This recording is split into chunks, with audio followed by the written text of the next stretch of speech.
which I will present to you today. Sorry, it will be in English because in our school, everything is taught in English.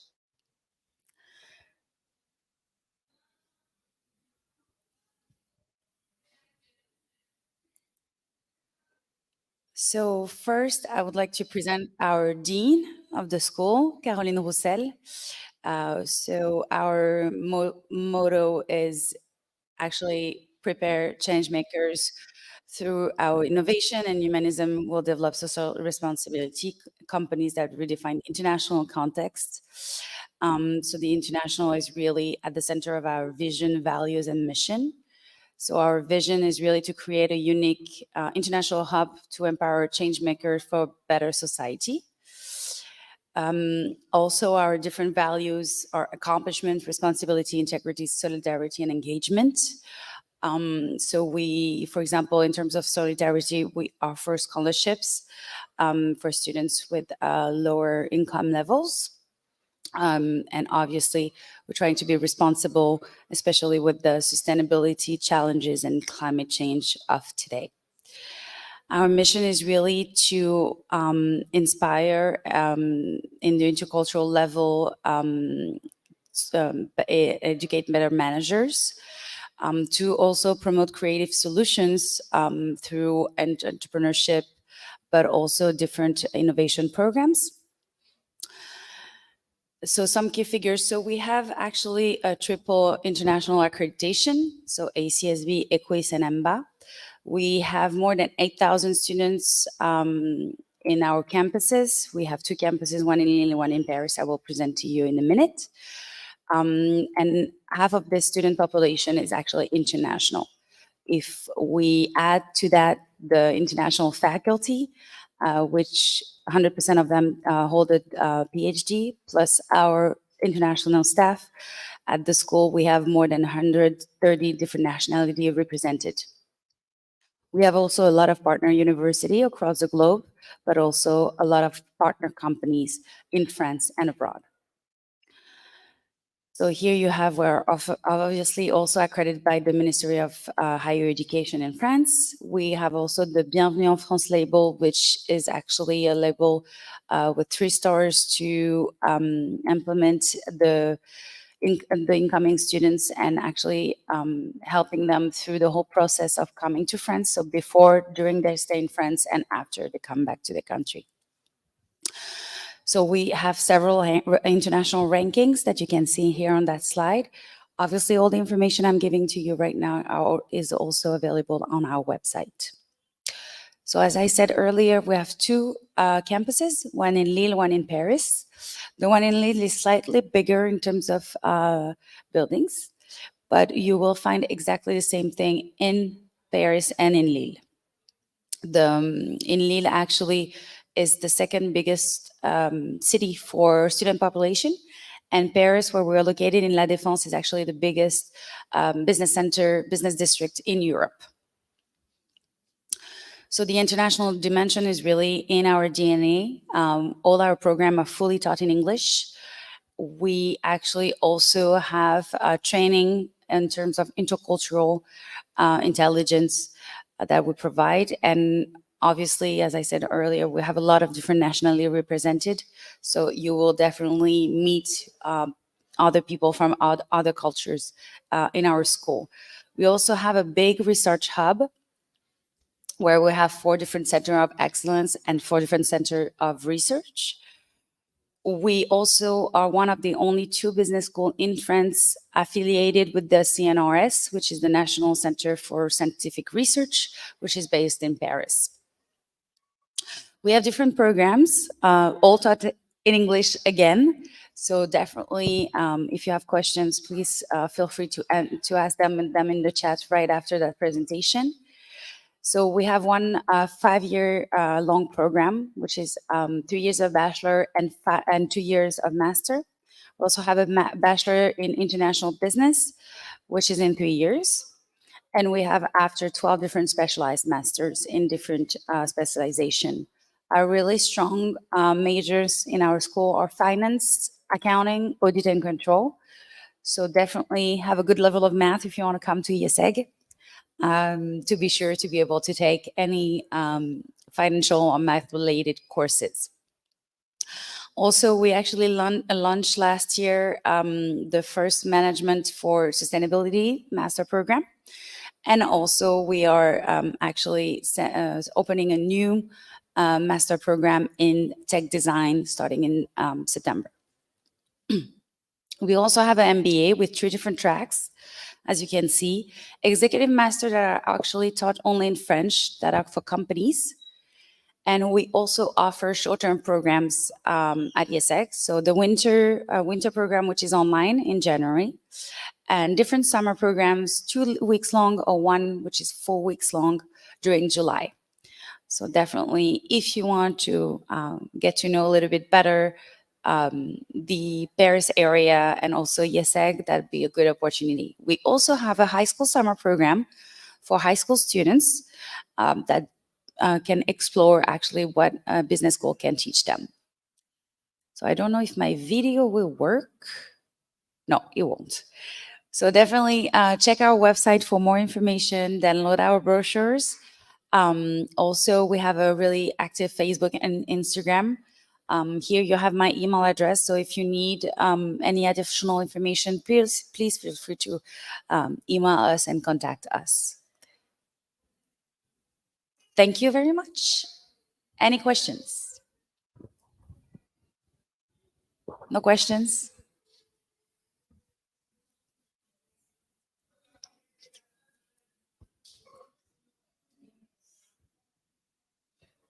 I did it fast though.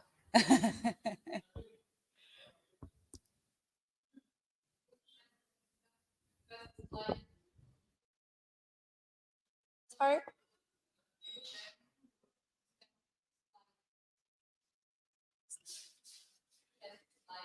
First slide. Okay.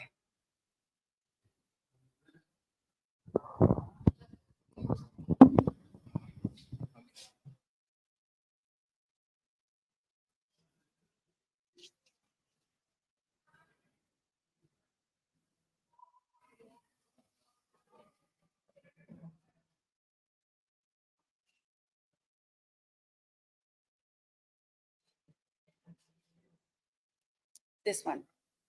Maybe the programs.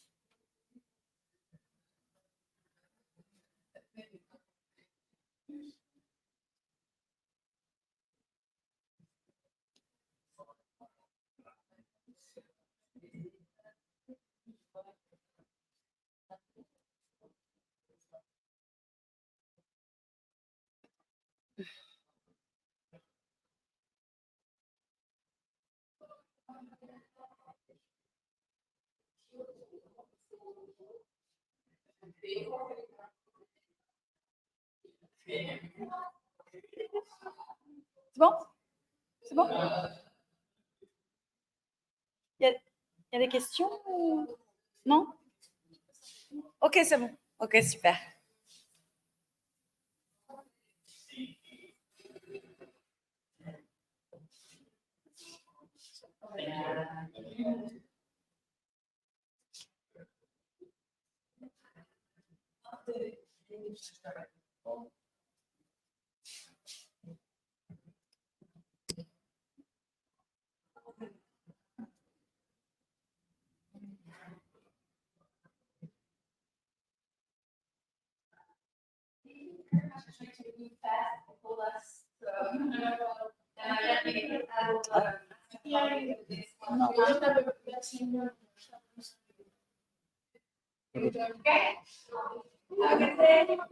Aqui ainda não terminamos, então, mas fora da tanta pessoa, ele quer saber.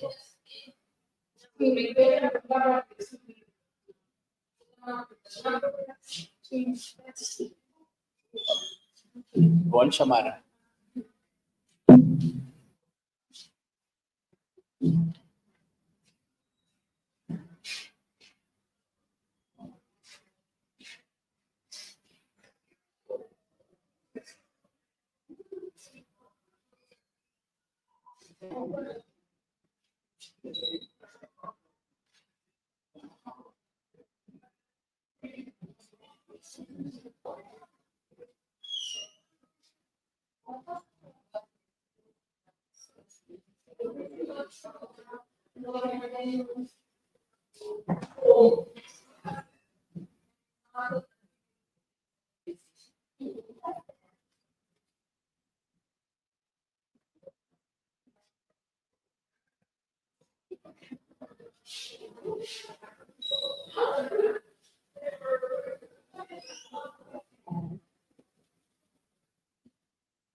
Wait, anyway, back to we have the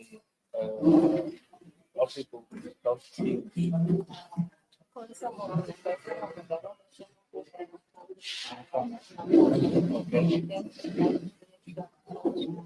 Tá bom, tudo bem. Fala, tá bom.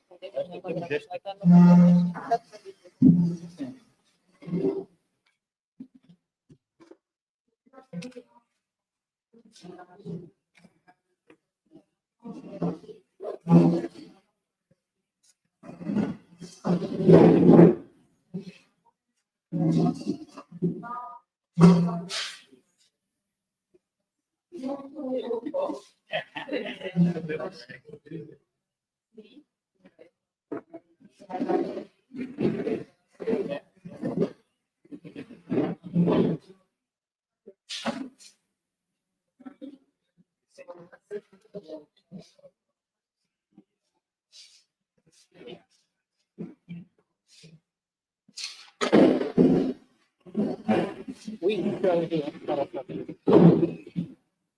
oui, il y a la directrice du centre de langue qui m'a dit qu'elle avait prévenu en retour. Dis-moi, c'était pas prévu, c'était en anglais?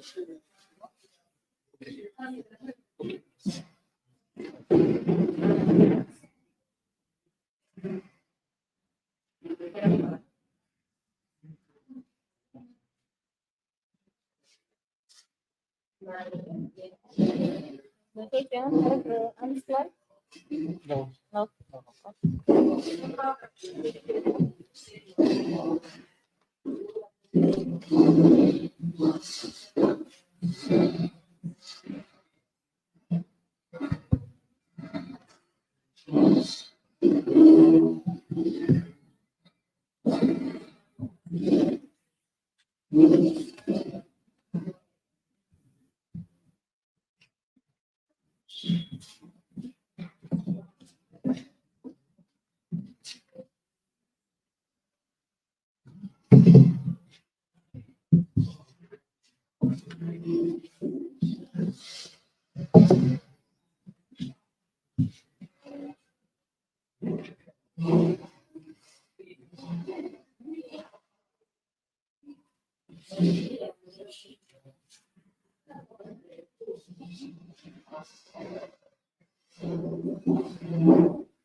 Eu queria pedir aos colegas reitores para se sentarem aqui à frente.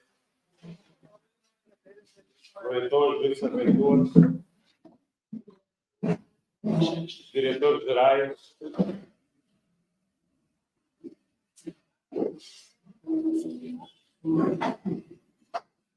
E eu acho que essa barra também.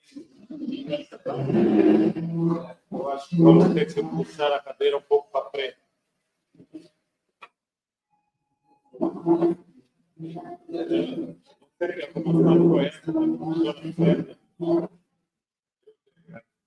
sei como está com essa, vou ficar com a pouca pessoa.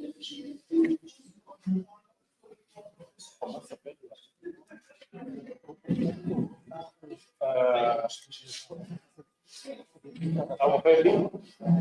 Estava bem?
Não tens modo a aprender a ver?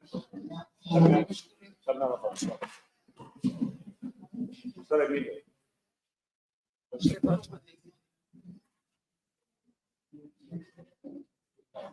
Bom, a ser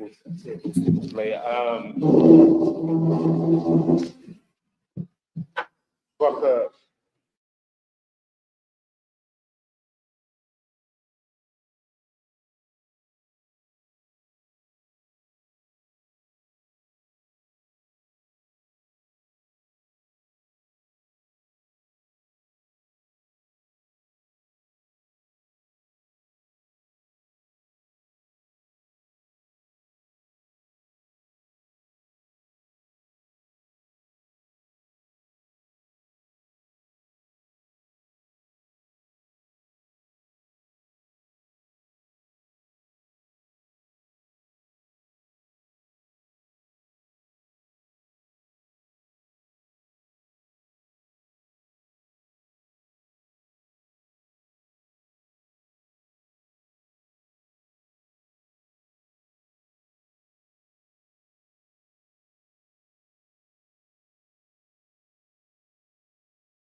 How do you submit a paper? How do you respond to reviewers? How do you identify journals and publishers that are not predatory? There are many difficulties and pitfalls, not to mention the cost.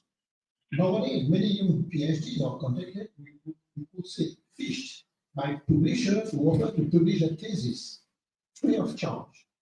But this is a trap, because the book will not be the subject of any editorial work, and it will not be printed. In short, it will be sold at a high price only on request.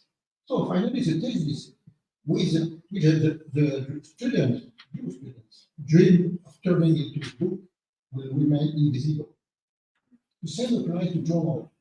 So I think it's essential that university and research laboratories inform their young researchers about these predatory publishers and list of these predatory journals and publishers exist. About the social networks, the situation is more complicated, of course. Social networks allow research results to be shared instantly. But first, there may be fake news or false research results.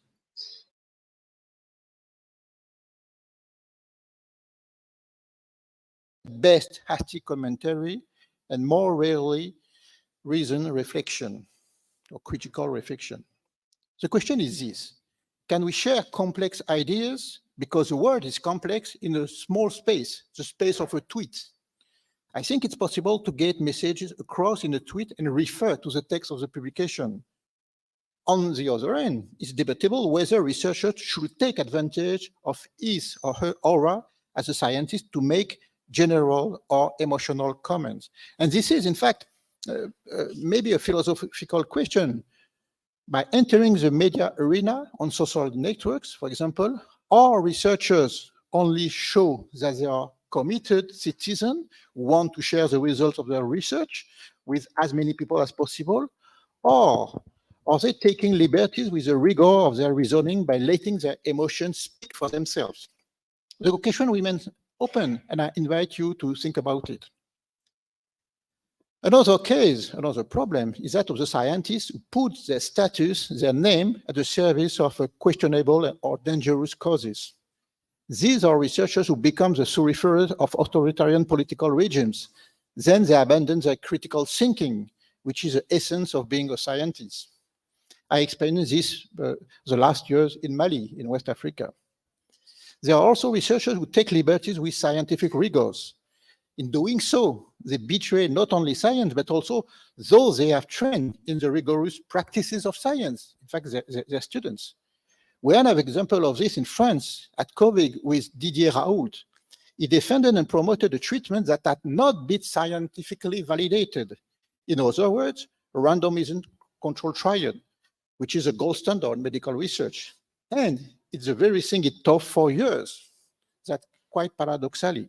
So he betrayed his own knowledge.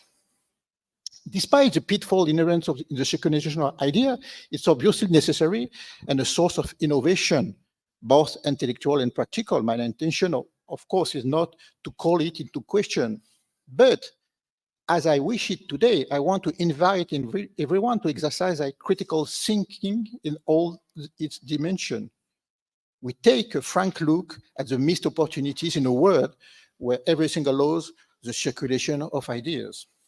Let me take the example of social science and research on AIDS, in which I was involved for quite a long time. Those research has challenged stereotypes about compliance with treatment, HIV/AIDS treatment, about solidarity, resilience, and stigmatization. But unfortunately, we now realize that this finding either didn't circulate widely enough or didn't reach those who should have been affected. I'm thinking here of the COVID epidemic. The countries of the North found themselves at a loss because they had not learned the lesson of AIDS about the role of associations, about the testimony of patients, and so on. In the country of the South, the global South, which had to adapt massively to AIDS, and for some of them to Ebola epidemic, as you know, the response to COVID has been different. At this stage of my conversation with you, let's remember the following concept: critical thinking, rigor, openness to discoveries and intuition, sorry. About the circulation of research practices. It's another interesting phenomenon to think about, so the circulation of practices, because it can also, under the pretext of being hallowed by openness, generate misunderstandings and inequalities. For instance, when you set up a research project with colleagues from different countries and with different statuses, professor, PhD students, you bring together people who don't have the same availability to invest in the project, nor the same salaries, we have to say that, nor the same social constraints. I will take 2 examples. A French researcher expatriated to an African country can earn a much higher salary than his partner and can devote himself entirely to the project, while his colleague can't. The latter, in addition to his teaching duties, may be involved in several projects. So this is an example of inequalities. I'll take another situation that I've encountered in some of the West African countries where I've worked. And the example of the female doctoral students who have to deal with family pressure about their personal situation. When are you going to get married and have children? Pressure is much lower in European countries. This is not a judgment on my part, it's an observation, but it creates inequalities between female and male students in this case. So we need to be careful when we praise a partnership, never forgetting that it is structurally unequal, because researchers are dependent on their living condition and the resources made available to them by their country of origin. In other words, research is culturally rooted, even if we talk about international research, which we would like to be borderless. 2 other pitfalls need to be taken into account. Firstly, the danger associated with what we can name pick and go research. Researchers come to France to collect data or material, biological, archaeological, and analyze them there. When the country lacks the infrastructure to do so, this can be explained, but only in part. In such cases, research has to be involved in building the infrastructures. This is what we try to do, what we have done at ERD in Harare, Zimbabwe, with the construction and the equipment of a molecular biology laboratory. This effort on the part of researchers to build local infrastructure is doubly important. First, even if it has an initial cost to build this infrastructure, it saves money, in fact. There is no need to pay for transporting products abroad. And it enables training to take place locally. Secondly, above all, it responds to the justified criticism of colonial, unequal science. In terms of inequality, in some African countries, there's the issue of access to international journals, and in particular, the cost of publishing in them. Promoting open access journals can be a solution, of course, but we must not forget that free access, in fact, has a cost, which must be negotiated by the University of Research Centers. And I think that consortia of universities should be encouraged to negotiate the cost of free access with the major journal publishers. Secondly, the private sector in Africa must get involved in this battle. It's a strategic choice, but also a political one, because we can't be able to promote a decolonized science increasingly independent to the agenda of university or funding agency in the North, unless funding is also mobilized in Africa, particularly from the private sector. We know that some of the continent's major private companies have foundations. So can they commit themselves even more to funding research in a philanthropic way and not just in line with their needs, which is what they are already doing? This is a challenge facing, for instance, a journal, Global Africa, and I can send you the link to the journal, which is open access, multilingual, and therefore Pan-African, but which has set itself the goal of being financially independent and self-sufficient once the initial funding from the French donor, French Agency for Development, is over. These examples show that researchers, like students, are part of a working culture with which they have to come to terms. Just the challenge is to ensure that what may appear to be constraints are valued and seen as opportunities. For instance, are salaries variable? They are. Or for projects where additional remediation is possible. Materials and exported to the north are exported to the north to be analyzed, invest in seeking funding to enable them to be analyzed locally. Regret the importance of funding from the north and the dependence it creates on the agenda that are not conceived here. Okay, undertake research into alternative or complementary funding, for example, from private sector, as I said. But I think we need to be careful not to replace one dependency with another. This has consequences for the research works. They can't go it alone. They need to be supported by strong institutional commitments. About the circulation of methods, in a globalized vision of research and exchange, methodological principles are shared and circulated. For example, new tools for analyzing the discourse collective in qualitative surveys, or randomization in clinical trials. All these methods are universal. However, specific context requires to adapt our methods. For example, when we work in dangerous contexts, this was the case, and this also is the case in Mali, where I have been working for the past few years. So the strategy adopted is to recruit informants who are well established in the locality where they are to conduct interviews. We therefore need to find interviewers who have an intimate knowledge of the field, even if their interviewing skills are less advanced, while paying close attention to the security issues, of course. So the informant had to find out at the last minute about the security situation in a given locality before going there, in Mali, for instance. Some researchers prefer to conduct interviews by phone. It's an alternative, or bring the people they want to meet to the capital, Mali, Bamako. Anyway, this innovation have a cost, but, and I think it's important, they demonstrate the adaptability of both qualitative and quantitative methods.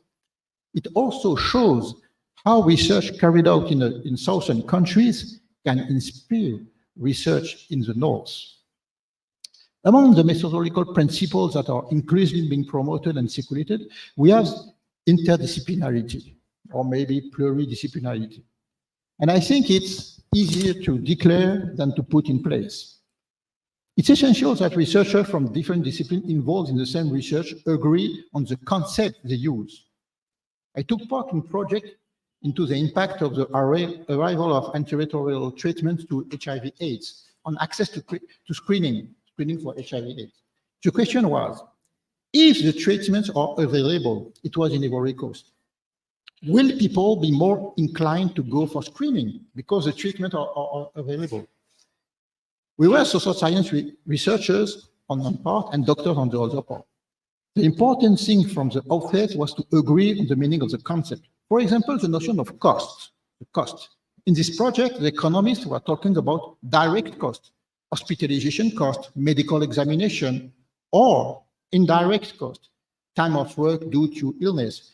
Whereas, as anthropologists, we were talking about social costs, isolation, family of marital breakdowns, the inability of men to assume their role as head of the family because they are sick. This is an example of prerequisites that must be respected if you want to implement a pluridisciplinary project. The objective of developing multidisciplinarity must also involve breaking down the barriers between disciplines in the recruitment and assessment of researchers, and also in university teaching. I mean, if we encourage multidisciplinarity on the one hand, but organize a whole system around discipline on the other hand, we are in a contradiction. At this stage, a few words. We need to be innovative in the way we fund research, but also in our working methods. We need to adapt them to the context. We also need to document the impact of research carried out in the global south on research carried out in the north. The various points I have just touched on have in common the need to be constantly alert and therefore critical. Critical thinking of statements that may seem self-evident, For instance, developing interdisciplinarity, popularizing research, engaging a dialogue, or even influencing political decision-making, and critical thinking of notions that are being disseminated in debates and that we may think are consensual, validated, or self-evident. Before giving some example, I'd like to make one thing clear. I advocate, I think you understand, social sciences that are not closed in on themselves, which is why it's necessary to call on different disciplines to understand the situation, and social sciences also that are critical. This is a way of thinking that needs to be developed in the training of students. Never take notion of concept or concept for granted or accept them on the pretext that the person formulating them has authority. I'm going to take 3 examples here of notions that need to be questioned before being used, in line with the idea of maintaining a critical thinking and critical reasoning at all times, which doesn't mean to be not being constructive, of course. These concepts are communities, values, and decolonization. And of course, I submit the following proposal for your consideration. Community. What is a community? Is it a population sharing the same geographical space, a district, a village, maybe a city? Or is it a population sharing the same language of communication? Or is it a population sharing the same cultural practice? It's not the same thing. Maybe it could be the 3. I don't know. But this becomes quite complex. Then, if we manage to define this criteria, who will decide that we are in presence of a community? That's another problem. The people who want to develop a project there in this community, the public authorities, or the people themselves. Perhaps the only way to make a rigorous decision is to understand how people define themselves as a single group, as coexisting groups, and then consider that there's no single model of community and no single definition of community. First example. Second one, about the values. Increasingly, we are seeing nations reaffirming that their societies embody values. This notion is brandished like a banner, a force, principle. Those who run the country and those with public influence would like these values to be shared by all, because they will define what it means to be a citizen of the same entity, the same nation. Of course, it's easy to understand the political use that can be made of this notion of values, because it's implied that they are shared values. The question becomes more complicated when we consider in a nationalist vision of the nation that these are values of the country, of our country. I had this discussion with students in Mali. I asked them, what Malian values characterize the Malian people? I asked this question because we had a nationalist discourse in this country highlighting values and cultural traits specific to Mali. And we can say to France, to every country. It's an example. They replied, solidarity. I asked them if they really thought that only Malians in Africa advocate solidarity. I also asked them, are you sure that all Malians have always shown solidarity with each other? And of course, the answer to these 2 questions is obviously no. When I was working on HIV/AIDS in Ivory Coast in the 19th, I had the opportunity to, I was not alone in this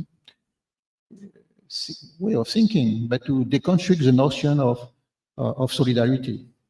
I was following AIDS patients at a time where there was no effective treatment, no antiretroviral drugs. So these patients, HIV positive, were afraid to talk about their illness to those around them, but they need medication to relieve their pain and symptoms.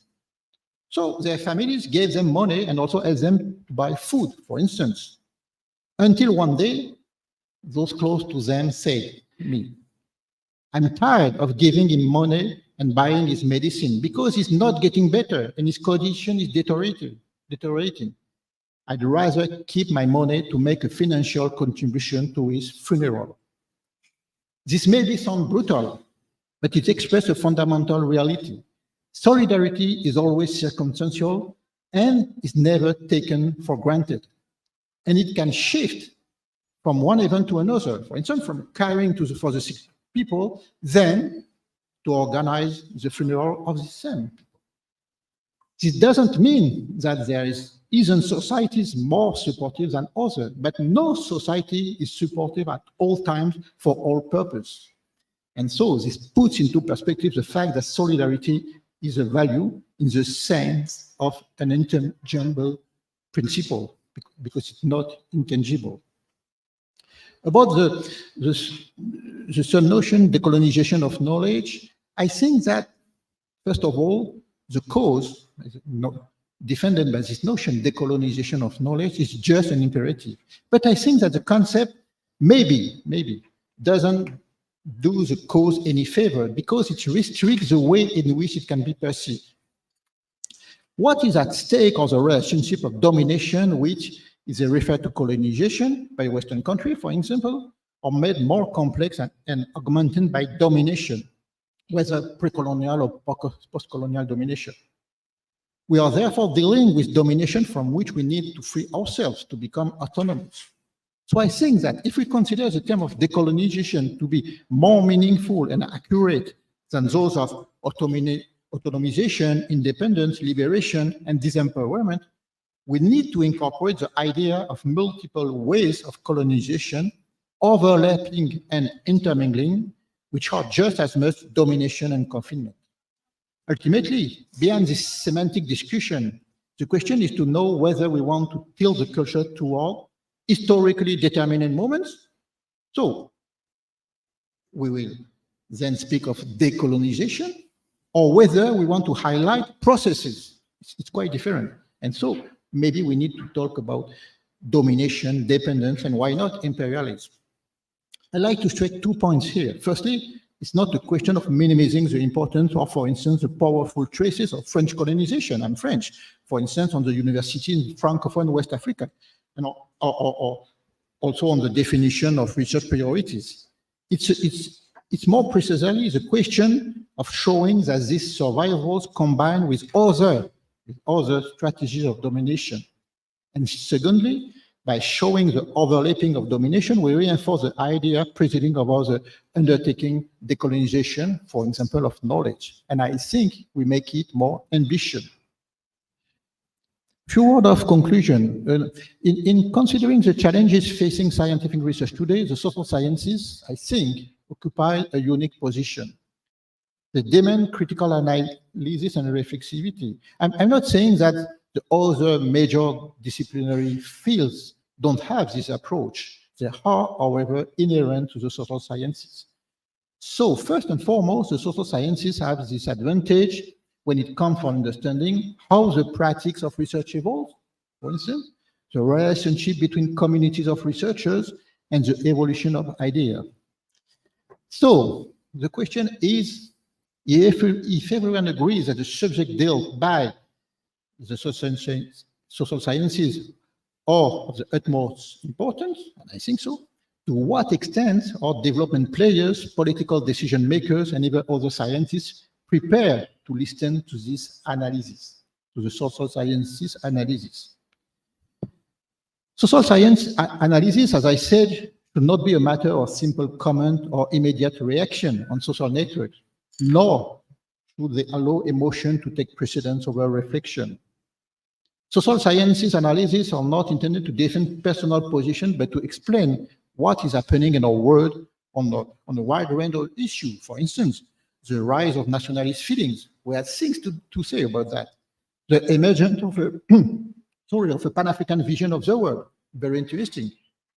The establishment of sometimes artificial and futile border between space and, another example, the rise of fears. The fears of epidemics, the fear of and also the fear of the future threatened by climate change. And I'm convinced that taking account of the social sciences can help us to reduce the inequalities that still characterize the world of research. But to achieve this, the critical thinking of the researcher must be promoted and above all defended. That at a time when there is a growing desire to control, to challenge and even to guide researchers. Muito obrigado pela atenção dispensada. Thank you very much.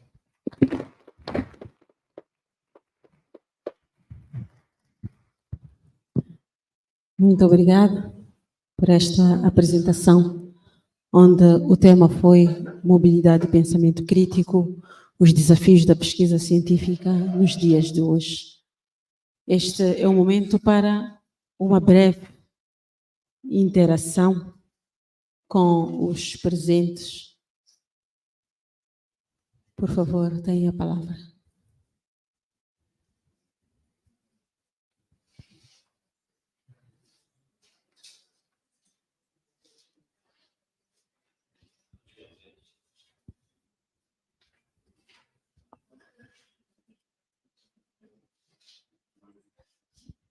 Iríamos pedir para se aproximar e colocar aqui deste lado a sua questão.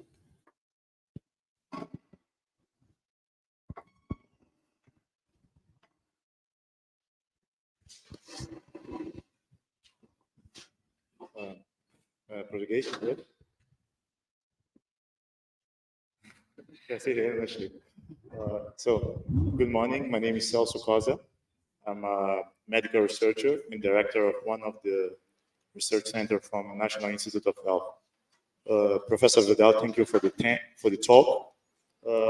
My question is about decolonization. Basically, I believe that we need to build real collaborations between the North and the South. And what we can see until now is that there's a lack of real collaborations. There's a lot of collaboration in the sense that research is done in the South, but then results in publications are done in the North. So my opinion is that we cannot use the same structure that was used for colonization for decolonization. We need to change the paradigm, and we need to find new ways to make this work in a better way. One example that I can give is that in one of our publications, and I think this is starting to change, one of the questions from the journal was, how can a study that was done in Africa have only, the initial authors are all French, and we don't have like African co-authors in relevant positions. Thank you.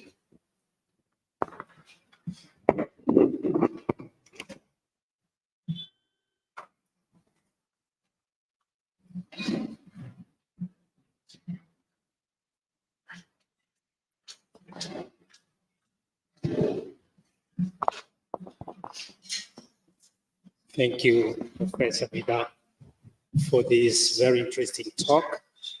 Actually, Dr. Celso took 80% of my ideas and questions, but I will make them even though. I introduced myself before, but I want to add that I'm also a PhD candidate, and my question will focus on that. As when we have projects in collaboration with the North, we expect to have the research, but also some capacity building, including some skills transferred to local students. And we feel that there is still some imbalance in skill transfer and what is left after the research is conducted. So my question is, and also before that, Professor Vidal introduced the term dominance or domination on top of colonization. How do you define this term, and how can we make sure that in terms of skill transfer, we reduce domination of the North in compared to the South? Thank you.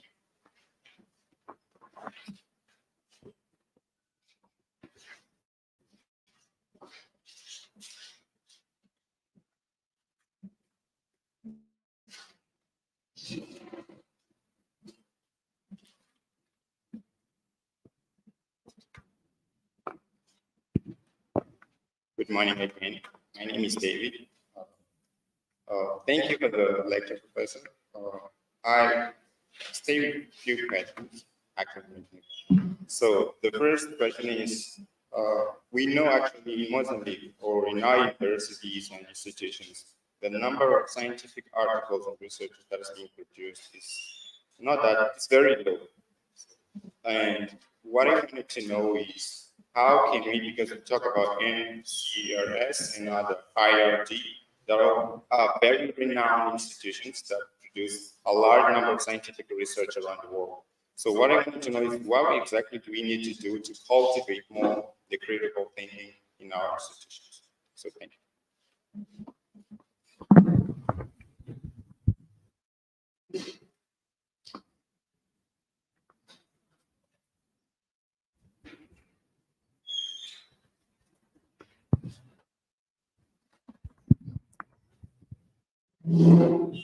Yes, thank you so much. My name is Mohamed Ali.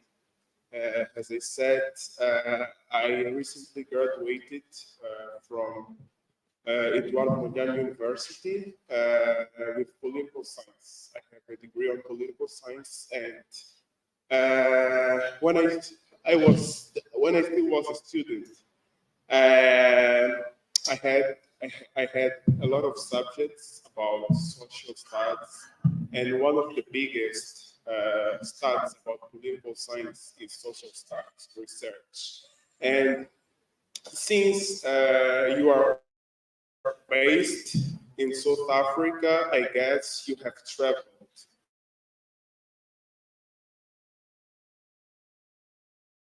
places in the world, but here I'm going to focus more on Africa.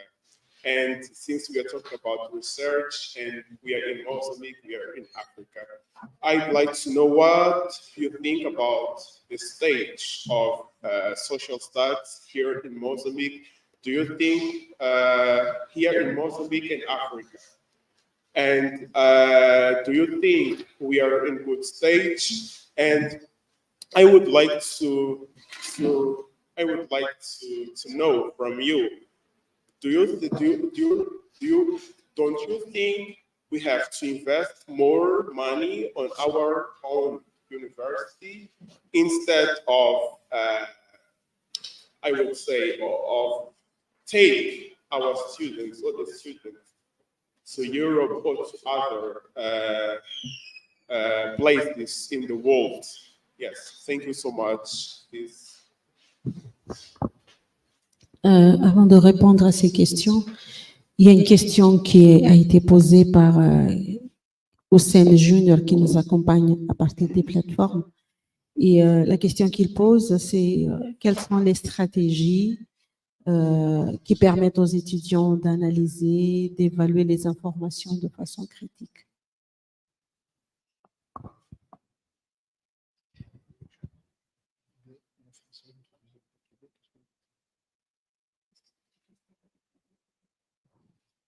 Okay, thank you. I think that most of the questions turn around the question of inequalities, in fact. For instance, what the question of Celso about what we can call authorship. I think there are also inequalities. But the problem is that, in fact, we promote, and in my own institute, I heard the equal partnership. I say, okay, we can promote that at a principle, at a banner. But in fact, we need to see concretely and every day what does it mean. And the first attention is the authorship, to put every one of the researchers, of the scientists, at the right place, not because of his or her origins, but of his implication in the work. I think it's in work struggle. It's always the same problem.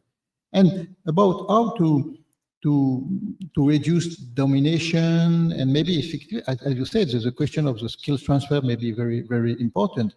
And I want to promote mobility, of course, from Africa, from Mozambique to France, but also from Europe to Mozambique to Africa.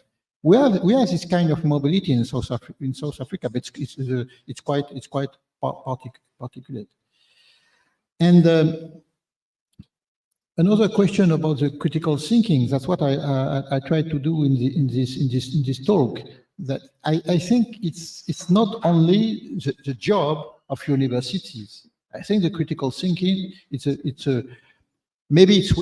a way of life. It's a way of thinking. Since we are very young, it's a question of education, and it's not a judgment. It's just what we can see. But maybe in some education in northern countries, sometimes it's too much. We let too many power to the children, the power of children on their parents. But I mean that the question of critical thinking had to be appreciated during all the education life, not only at university. And for instance, when I was in Mali, I have courses on anthropology development, courses on methodology, on epistemological question. And I gave to my students papers, and I told them, read the paper, make an abstract of them, and on the second part of your dissertation, add a critical approach of the paper I gave you. And some of them don't understand, but Prof, I can't criticize the work because it's work of professor. No, I don't tell you to criticize, but to have a frank look to the interesting part of the paper, what is addressed, what is not addressed, and it's not criticism, in fact, but it's critical thinking. I can't have a position about the level of social science in Mozambique. Really, I don't know. It's my first visit in Mozambique. I read, of course, some papers about the situation of the research, but I can't have a judgment on that. And maybe the last point I talk about that in my presentation is to try to publish of course, in open access journals. I talk about one of them. I'm involved in that. It's led by University Gaston Berger in Saint Louis, Senegal, named Global Africa. And we accept articles in French, in English, but also in Swahili and in Arabic. And the aim of the journals is to promote the voice of African researchers, including diasporan researchers, on topics, of course, grounded on the field of problematic, of question of African countries, but papers who had the possibility to speak to the world, because I say that a lot of things, lot of discoveries, lot of ideas from Africa are not only interesting for African debates, for African intellectuals, but also for the rest of the world. And I have proof of that with the research we can lay on HIV/AIDS. A lot of things we try to understand. I don't know if it's discoveries in West Africa, for instance, and also in South Africa.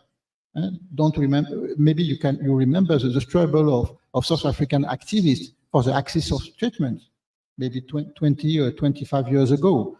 And it's an example for the rest of the world, not only for Africa, but also for the world itself.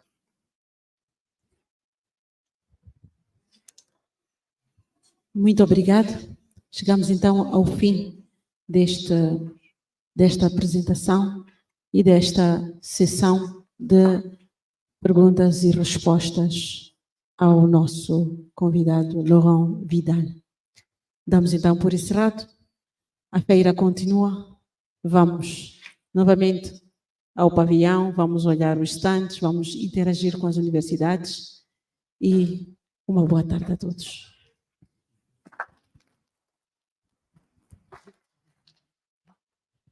Thank you very much, all of us. Thank you to the Universidade Pedagógica.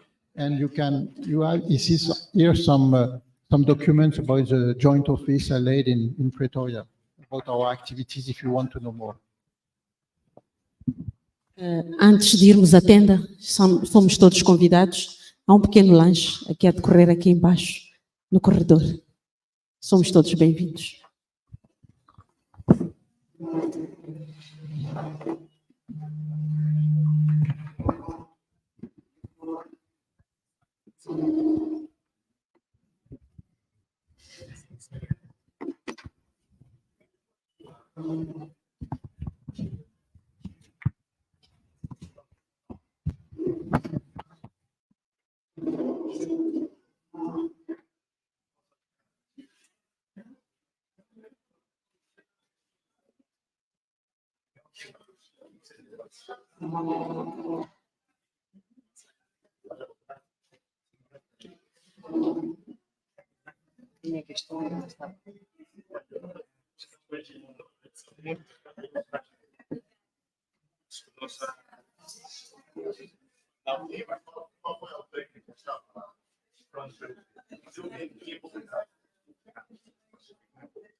Eu já te cumprimentei, pois. Está a repetir. Não vou achar que publica isso.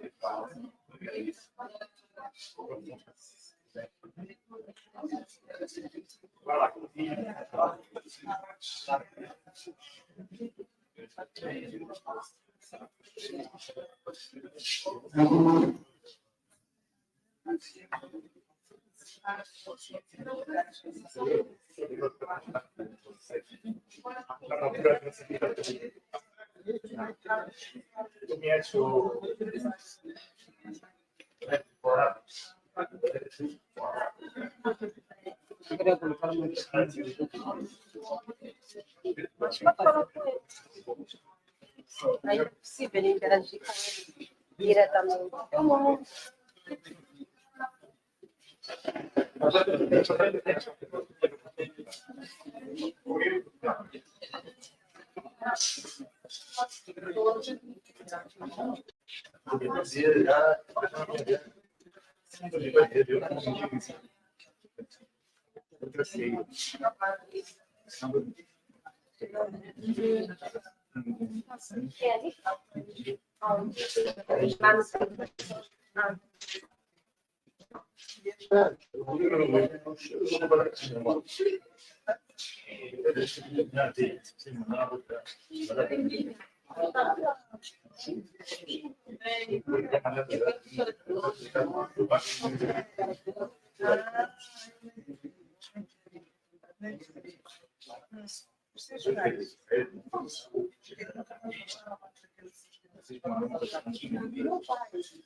Deixa eu ligar para ele no WhatsApp.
Sim, exatamente.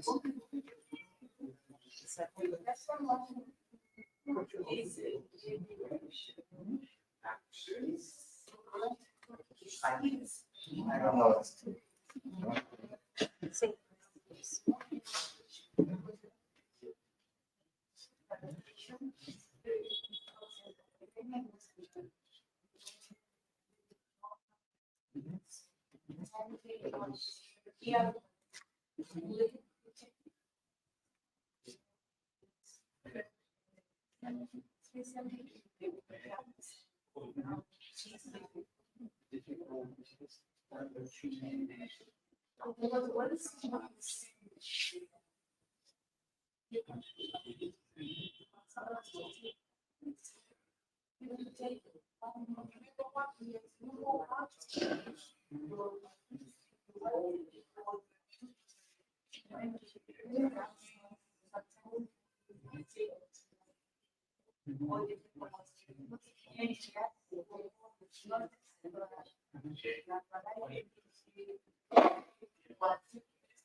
Okay, I will organize this to that process.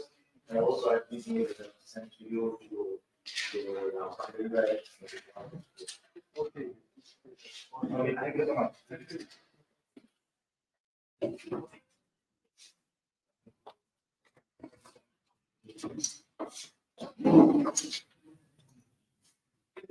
Dr. Vidal.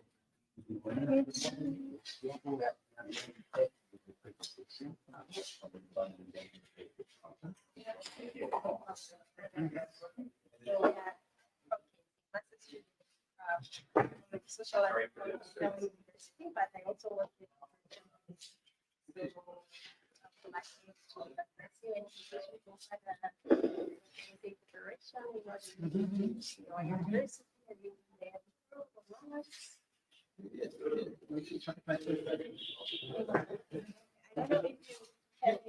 Maybe I can have yours.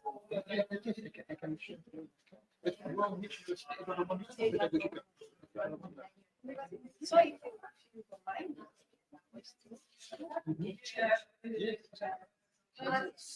Yes, thank you very much. Okay. Can you?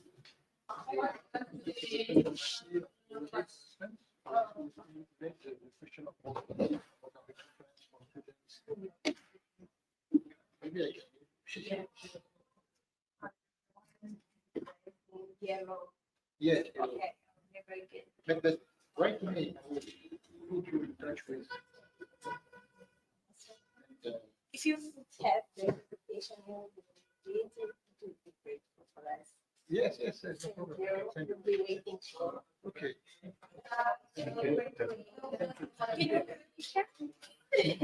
So I think I can have yours and then.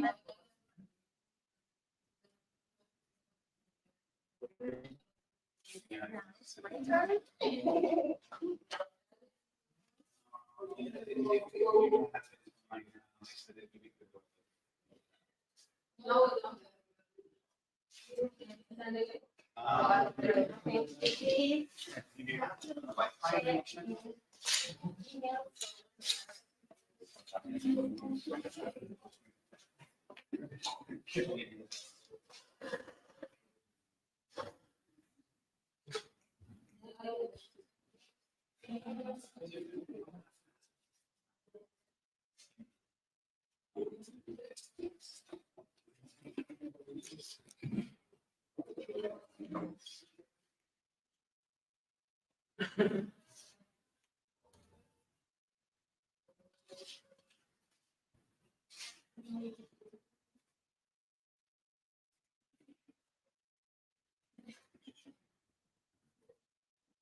Era ele?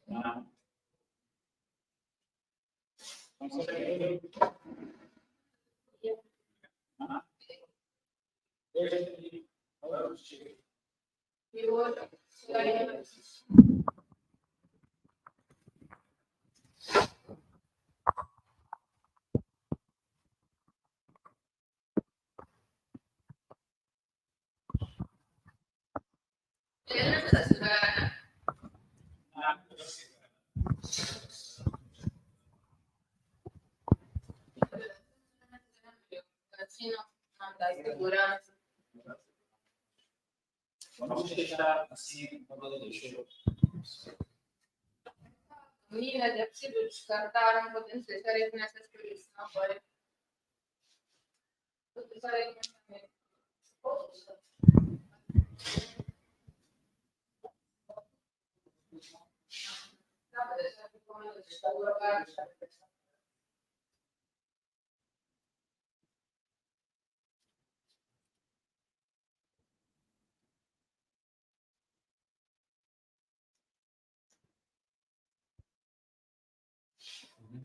This one.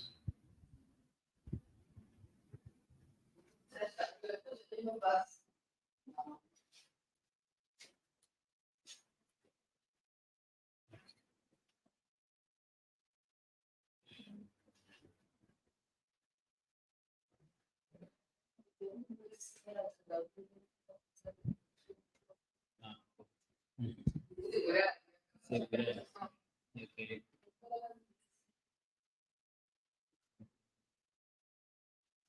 Okay. Are people able to ask questions as well?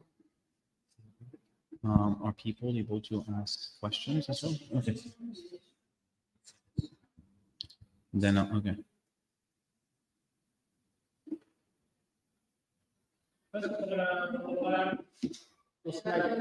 Já estão visíveis.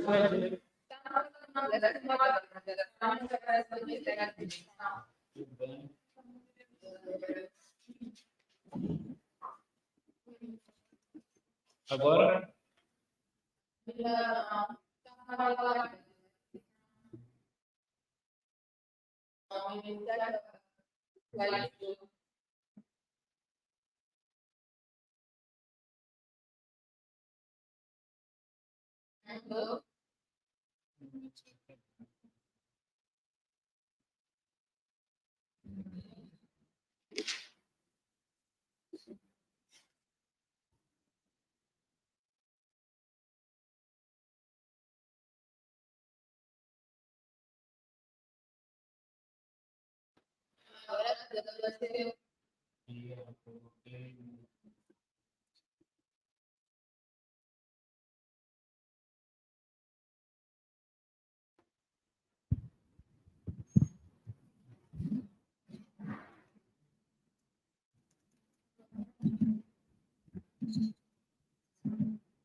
Now, also maybe your computer and retrieve it from the desktop.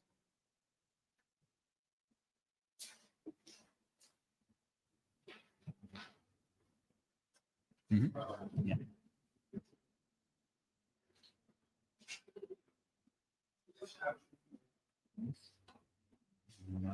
Maybe it's loading.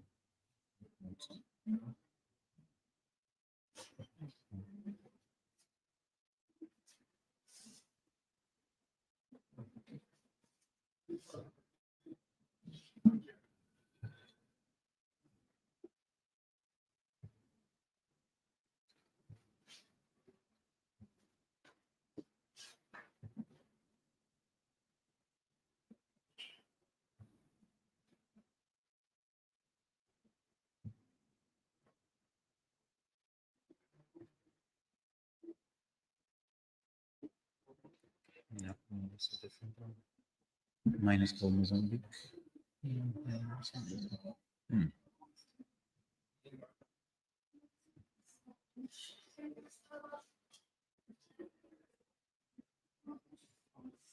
Yeah, no, it's the same one as before.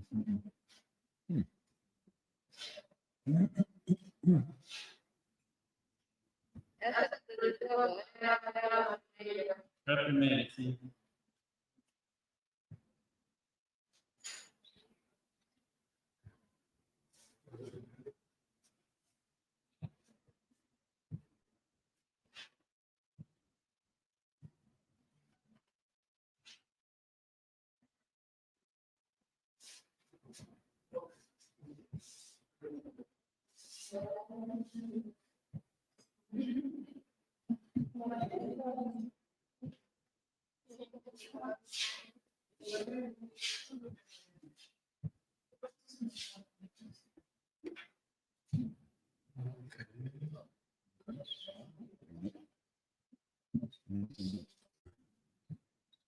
What if it doesn't work? We can people connected.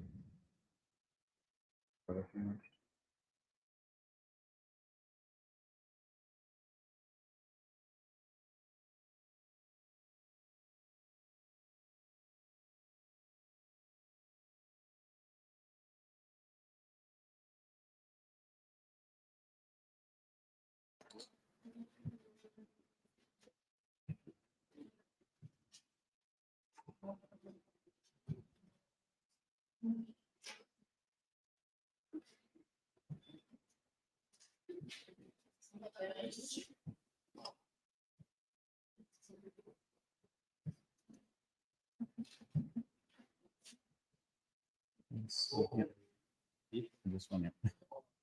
I know. Wait, no, it's not even. No, it's not. It was in the desktop.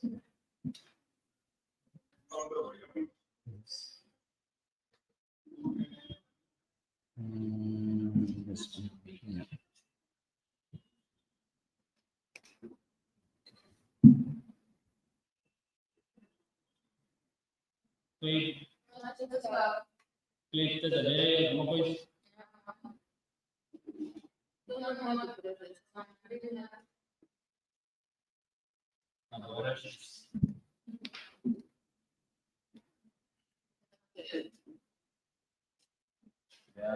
Yes.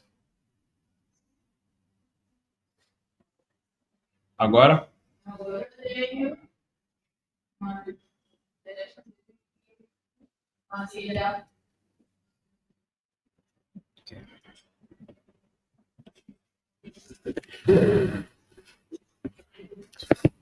A câmera pode trocar?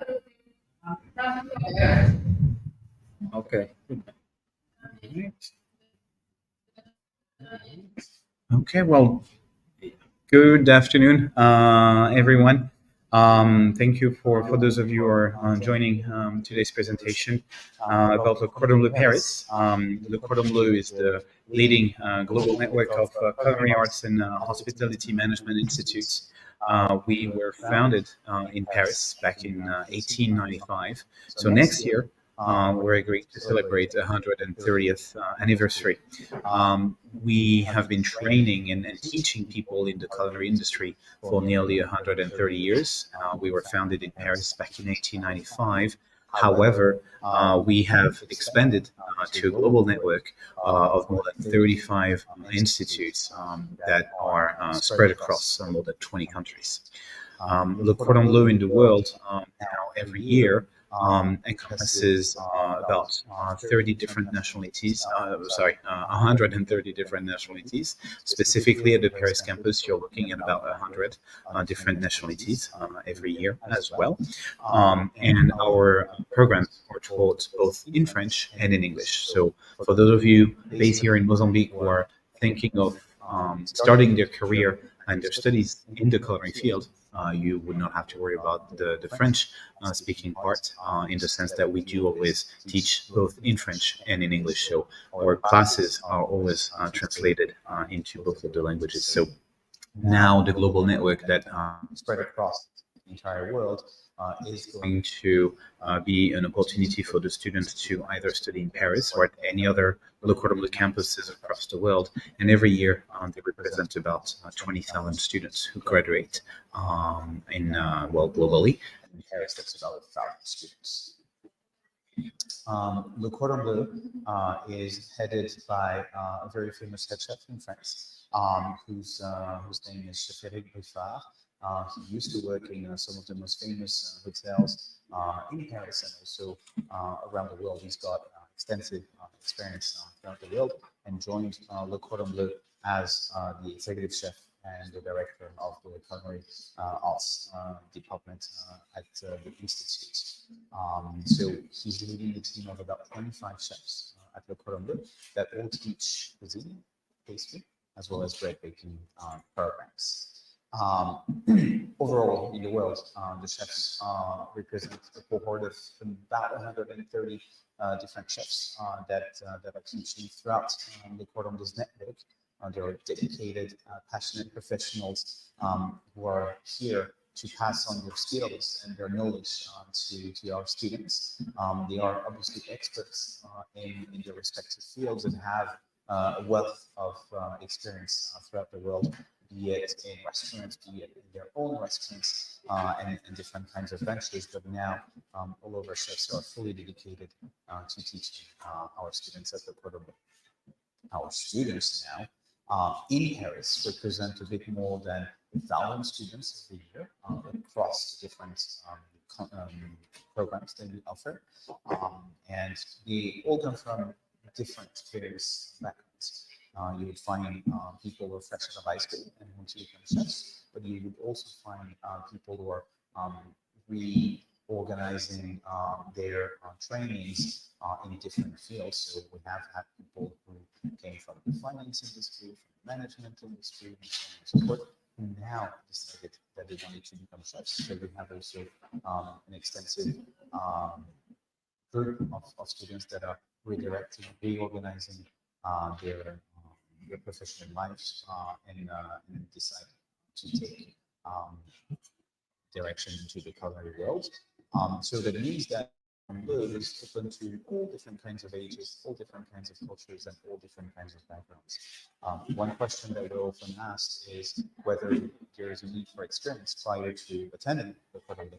And as everyone starts from the basic level, there's no practical, technical experience that's needed prior to joining us. So it is open for everyone as we start from the basics, essentially. To tell you a bit more about the Institute in Paris, we've been awarded for the past 2 years in a row in 2021, 2022, the World Best Culinary Training Institution award. This is an award that came out fairly recently, and we've been awarded Best Culinary School in that award. And in terms of future developments as well, we have very recently opened a branch in Paris, in a very central area of the city.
Dois.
Dois.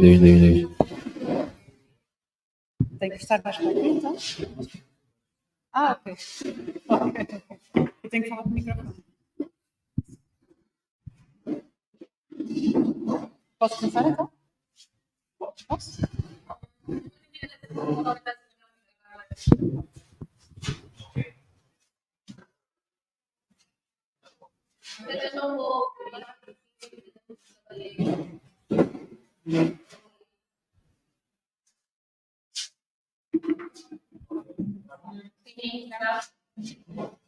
Vou começar, então.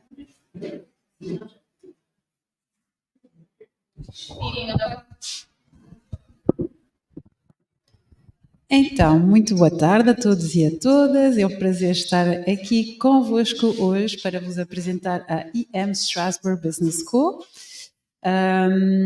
Então, antes de começar a falar da escola realmente, da nossa localização, etc., vou começar por me apresentar, não é? Então, eu sou a Clara Garcia, sou representante da EM Strasbourg. Mais precisamente, estou encarregada pela promoção e o recrutamento de estudantes a nível internacional. Então, agora sim, vamos passar a uma situação geográfica da nossa escola. Então, nós estamos situados, como o nome da própria escola o indica, em Estrasburgo. É uma pequena cidade, uma cidade de tamanho médio, digamos assim, que está situada mesmo no coração da Europa. É considerada como como a capital da Europa, realmente, dado que as instituições europeias estão localizadas na cidade. Temos o Parlamento Europeu, o Tribunal Europeu dos Direitos Humanos, várias outras organizações europeias e, a nível empresarial também, temos muitas empresas internacionais que estão localizadas em Estrasburgo. Mais concretamente, estamos mesmo, então, como eu dizia antes, a nível fronteiriço com a Alemanha. Da nossa escola até a Alemanha são 10 minutos, podemos ir a pé, em tramvia, de autocarro, de bicicleta. Inclusive os nossos estudantes, posso dizer, vão fazer as compras à Alemanha, então depois voltam.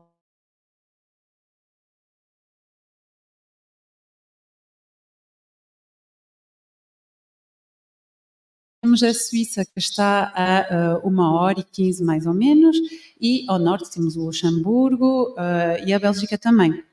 A nível da França mesmo, estamos situados a 1h50 com o comboio. Posso dizer-lhes também que a nossa cidade é reconhecida em França como uma das cidades com melhor qualidade de vida, também dado a sua governança ecológica, e é uma das cidades em França que tem uma das maiores pistas de ciclovias a nível local, não é? A nível da França. E também então queria falar do facto que a nossa cidade é constituída essencialmente por estudantes. Temos mais de 50.000 estudantes na cidade, dado ao facto de termos a Universidade de Estrasburgo, que está lá presente, e várias outras escolas de engenheiros e outros tipos de escolas também. Também posso já dizer-lhes que a Universidade de Estrasburgo está situada no ranking de Xangai, no top 150, ok? Também o que é que lhes posso dizer mais? Pronto, já falei da...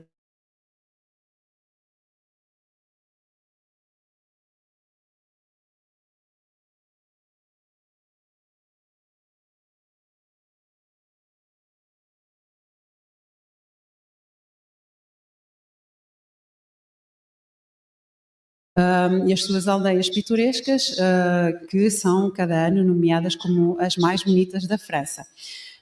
Finalmente, também gostaria de dizer que é considerada como uma das cidades mais seguras em França, a nível da qualidade de vida e também a nível económico, de estudos e de segurança. Okay?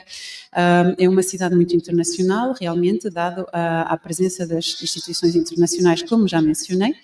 E para um estudante, a nível do custo de vida, pode-se contar entre 750 e 950 euros por mês.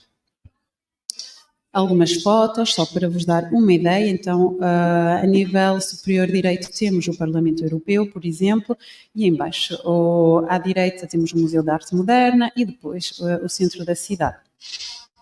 Agora vamos passar então a falar das coisas sérias, que eu vou fazer então referência às nossas formações, não é? Que é o que vocês vêm escutar.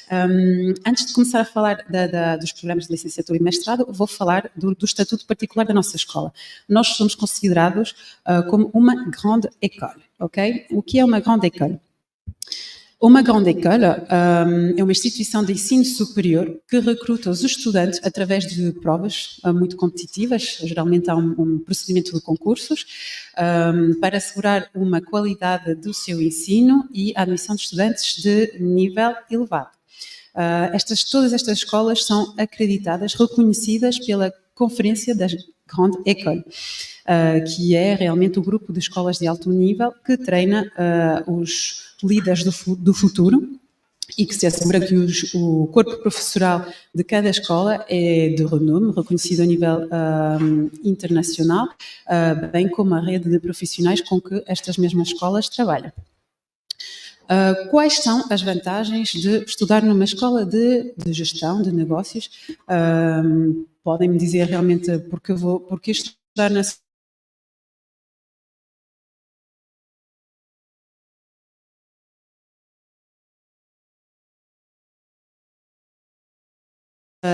há uma forte seleção ao nível das candidaturas e temos um compromisso muito elevado com a vossa formação. O nosso compromisso é de vos fornecer uma formação de alto nível.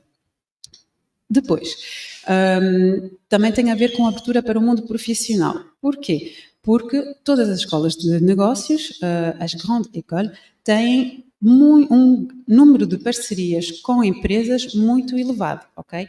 No nosso caso, mais de 200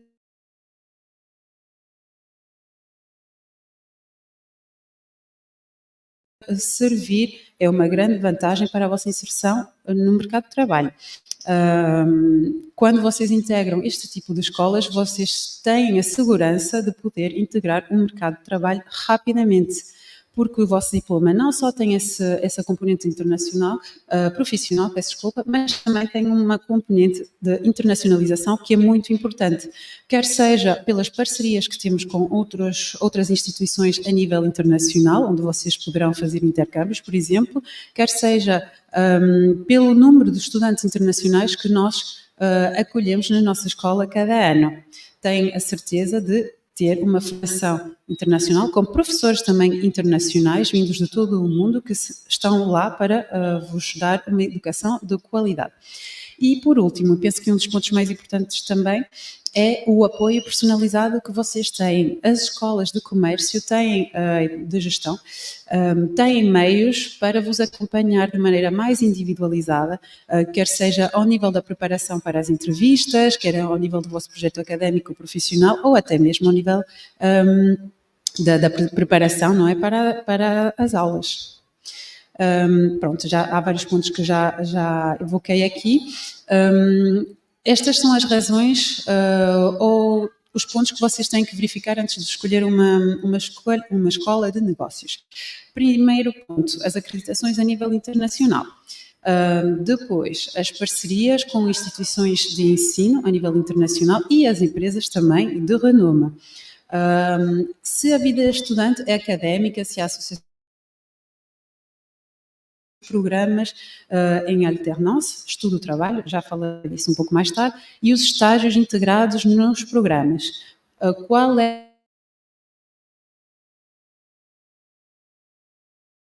a nível internacional? Financial Times, Shanghai Ranking, isso tudo.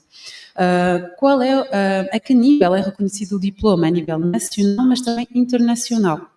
E de que maneira os programas são internacionais na sua própria Constituição. Isto é só para vos resumir muito rapidamente. Em França temos aproximadamente 261 escolas de comércio, de negócios, e só 30 entre elas são reconhecidas pela Conférence des Grandes Écoles, da qual já falei um pouquinho antes.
Acolhemos cada ano estudantes dos Estados Unidos, do Canadá, da China, da África também, temos vários estudantes da Europa, portanto vocês têm essa segurança de poder conviver com estudantes vindos de todo o mundo. Depois, também posso fazer uma rápida referência ao rótulo Bienvenue en France. O rótulo Bienvenue en France é uma espécie de prémio, não é? Entregue pela Campus France, unicamente às instituições francesas que têm um compromisso muito forte com o acolhimento e a qualidade do acolhimento que fazem dos estudantes internacionais. Este rótulo pode ter 1, 2 ou 3 estrelas, portanto, como vocês podem ver aqui, nós temos as 3 estrelas, que é realmente a prova da nossa preocupação com os nossos estudantes internacionais para que tenham boas condições de acolhimento e acompanhamento ao longo de toda a sua formação. Algumas fotos do nosso campus, também muito rapidamente. E agora, então, vamos falar dos programas. Primeiro, temos a licenciatura em Negócios Internacionais.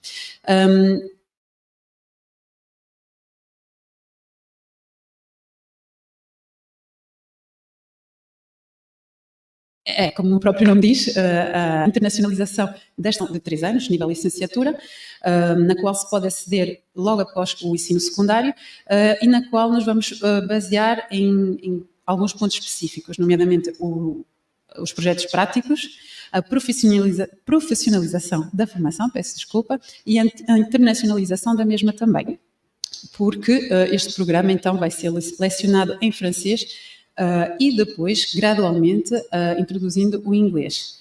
O último ano desta formação vai ser lecionado inteiramente em inglês. Para os estudantes que tenham francês, inglês e alemão, por exemplo, também podem fazer uma formação trilíngue e até um triplo diploma em 3 países diferentes. Então, lá está, como a formação é bilíngue, vão precisar de justificar, de demonstrar uma prova de nível B2 em francês para uma entrada no primeiro ano. No segundo ano, francês e inglês B2. No último ano, claro, ter validado os créditos necessários e ter um nível B2 em inglês, dado que o último ano é lecionado inteiramente em inglês. Então, para explicar muito rapidamente como se passa esta formação. No primeiro ano, vamos ensinar-lhe os conceitos básicos de gestão, a estratégia, empreendedorismo, finanças, contabilidade, direito, comunicação e marketing.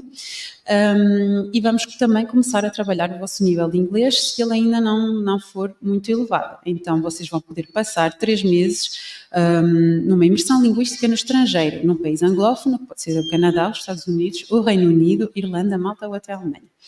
Vocês voltam de seguida para Estrasburgo no segundo ano, no qual vão poder, então, desenvolver capacidades práticas, com um estágio profissional de 3 meses no mínimo, e também com a criação ou gestão de uma associação existente já na escola, quer seja associação humanitária ou até uma organização empresarial. Também podem começar a desenvolver os vossos projetos nesse momento.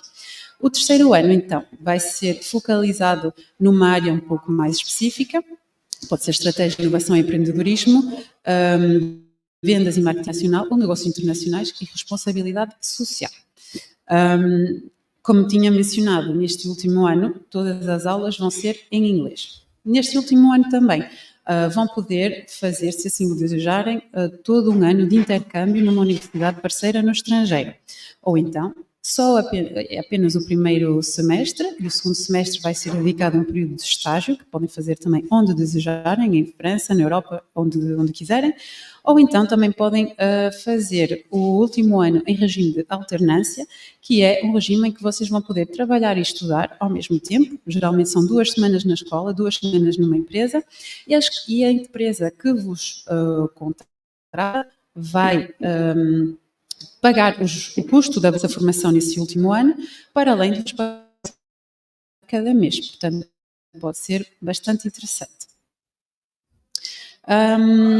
Ao falar com vários estudantes, há sempre esta preocupação do nível de línguas que aparece, porque um estudante pode ter o francês, mas não o inglês, ou vice-versa, ou então são um bocadinho dos dois.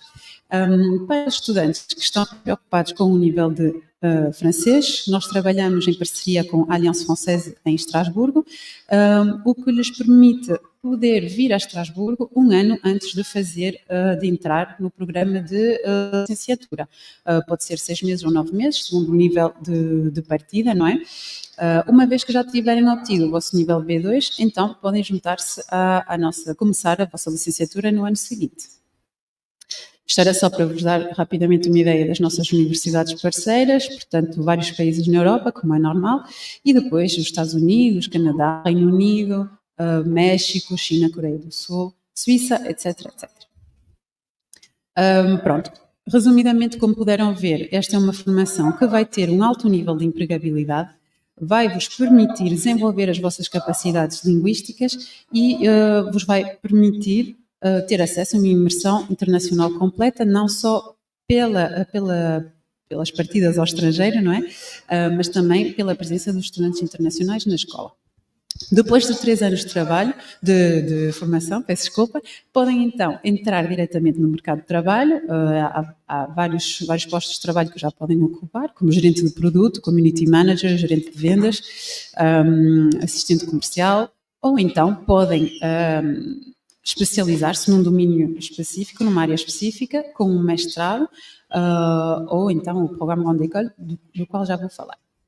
Depois, custos da formação são efetivamente 8.500 euros por ano, mais uma taxa de inscrição de 335 euros. No caso de uma admissão, há um pagamento de depósito e o resto faz-se em prestações, portanto, mensalmente. Relativamente a bolsas, infelizmente, hoje a nossa oferta é bastante limitada, mas estamos a trabalhar nesse sentido, mas tem todas as bolsas do governo francês ou até do governo local, e nomeadamente as bolsas da Campus France, como a Bolsa IPEL, à qual se podem candidatar a partir do mês de outubro até janeiro, mais ou menos, para o ano letivo seguinte. Portanto, neste caso seria para 2025. Geralmente, os critérios de elegibilidade, claro, para os que queiram entrar no primeiro ano, vai ser a conclusão do ensino secundário e o nível B2 em francês ou em inglês. Depois o resto vai depender, não é, da média do estudante e, sobretudo, das suas motivações a vir fazer esta formação na nossa instituição. A nível do mestrado, temos um programa que é o Programa Grande École, que vai incluir vários níveis, várias áreas de formação. É um diploma que é reconhecido a nível internacional e este tipo de programa Grande École só é dado nas grandes escolas de gestão francesas. Então, neste sentido, podem aceder a um percurso em francês ou em inglês. Segundo o percurso escolhido, vão ter que apresentar provas, não é, de ter um nível de língua requerido. Para os que querem estudar em francês, também vamos pedir em inglês, porque temos realmente essa competência internacional e linguística que está mesmo presente nas nossas formações. E, portanto, vão ter que apresentar um nível B2 em francês, com o DALF, o TCF, e se for em inglês, um TOEIC, um TOEFL ou um IELTS, ou então tem que fazer o nosso teste interno. Se for para cursar só em inglês, então, ou IELTS, TOEIC, TOEFL, ou então fazer o nosso teste interno também já será suficiente. Para o primeiro ano de mestrado, as áreas principais são então Finanças e Contabilidade, Estratégia Responsável, Gestão de Recursos Humanos, Empreendedorismo e Estratégia, Marketing Digital, Marketing e Relações com o Cliente e, finalmente, Gestão da Cadeia de Suprimentos, portanto, a Supply Chain. Estes cursos, embora sejam lecionados principalmente em francês, vão ter 30% das aulas ensinadas em inglês.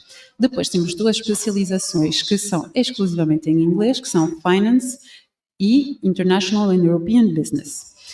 Portanto, neste primeiro ano vocês vão ter cadeiras um bocadinho de tudo, mas vão se focalizar numa área um pouco mais específica. No final do primeiro ano vão ter um período de estágio obrigatório de mínimo 4 meses. Depois, no segundo ano, então, é aí que passam mesmo a escolher as vossas especialidades. Temos mais de 20 em francês, 4 em inglês. Para as que são lecionadas em inglês, temos então Finanças, Negócios Internacionais e Europeus, com 3 subespecializações, que são Vendas e Distribuição Internacional, Estratégia Digital ou Empreendedorismo Europeu. Temos depois Marketing Estratégico e Operacional, e depois vamos ter uma especialização que é um pouco mais particular, dado que ela é em mestrado duplo, isto é, vocês vão ter um diploma de gestão da EM Strasbourg, mas vão ter também um diploma de mestrado da Universidade de Estrasburgo. A outra particularidade deste programa em inglês é que ele é lecionado não só em mestrado duplo, mas também em alternance, isto é, vocês vão trabalhar e estudar ao mesmo tempo, como já falei um pouquinho antes. E então esse programa é Gestão do Turismo Europeu, Vinhos e Agroalimentar, European Tourism, Wine and Agri-Food Management. Depois temos várias possibilidades em francês, ou a tempo inteiro, ou em regime de alternance, como podem ver. Temos contabilidade, auditoria e finanças, empreendedorismo, digitalização da experiência do cliente, negociação e gestão de vendas, estratégia e gestão de desempenho humano, marketing, gestão da cadeia de suprimentos e compras internacionais. Portanto, em regime de alternance, estudo de trabalho, ou então a tempo inteiro. Claro, para aceder a estas especialidades, vocês têm que ter o nível B2 em francês. Isto significa que vocês podem começar, por exemplo, o mestrado o primeiro ano em inglês e, se entretanto conseguirem alcançar o nível B2, C1 em francês, podem mudar de especialização e aceder a uma destas especializações, se assim o desejarem. Depois temos estas que estão a tempo inteiro e mestrado duplo, auditoria e consultoria financeira, contabilidade, controle de gestão, auditoria, administração pública, que está em mestrado duplo com a Sciences Po, marketing e gestão do desporto, que também está em mestrado duplo com a Universidade de Estrasburgo. Finalmente, temos então as que são em mestrado duplo e em alternance, criação, desenvolvimento e consultoria empresarial e marketing e estratégias digitais, marketing e gestão de eventos, marketing e análise de mercado, recursos humanos, engenharia de negócios, gestão da cadeia de suprimentos, contabilidade e controle da gestão. O que também é bastante importante, como eu mencionei no início, numa escola de negócios, vai ser a presença das associações de estudantes. É realmente o que faz viver a escola. Portanto, vamos ter associações humanitárias, desportivas, de artes, cheerleading, e será sempre importante que possam juntar-se a uma delas. Este programa também, pronto, é como já mencionei para a licenciatura, a importância deste programa também vai ser o alto nível de empregabilidade. Isto é, a maioria dos nossos estudantes já está inserido no mercado de trabalho nos 6 meses que seguem o final da obtenção do diploma. Isto é, 97% dos estudantes já estão integrados no mercado de trabalho 6 meses depois de terem acabado. Há também uma grande parte deles que já está inserido no mercado de trabalho ainda enquanto estão a acabar o diploma. Tenho como exemplo, precisamente neste momento, uma colega de trabalho que é, de facto, uma estudante do Líbano que estava a acabar o nosso programa. Ainda não tinha obtido o diploma, mas já estava contratada no nosso serviço. E há vários exemplos assim deste caso. Tenho também o exemplo de um estudante de Camarões que já está a trabalhar como consultor financeiro numa empresa de seguros, então em Estrasburgo. Tal como a licenciatura, este programa tem não só uma alta taxa de empregabilidade, mas também tem uma forte internacionalização e uma forte profissionalização também. A nível de custo, vamos estar então dentro dos 8.500 euros ainda este ano, para os que se juntam a nós ainda este ano, e as modalidades de pagamento são as mesmas que para a licenciatura. A nível das bolsas, as mesmas coisas se aplicam, tem as bolsas governamentais, locais ou do governo francês, e temos alguns parceiros também com os quais trabalhamos.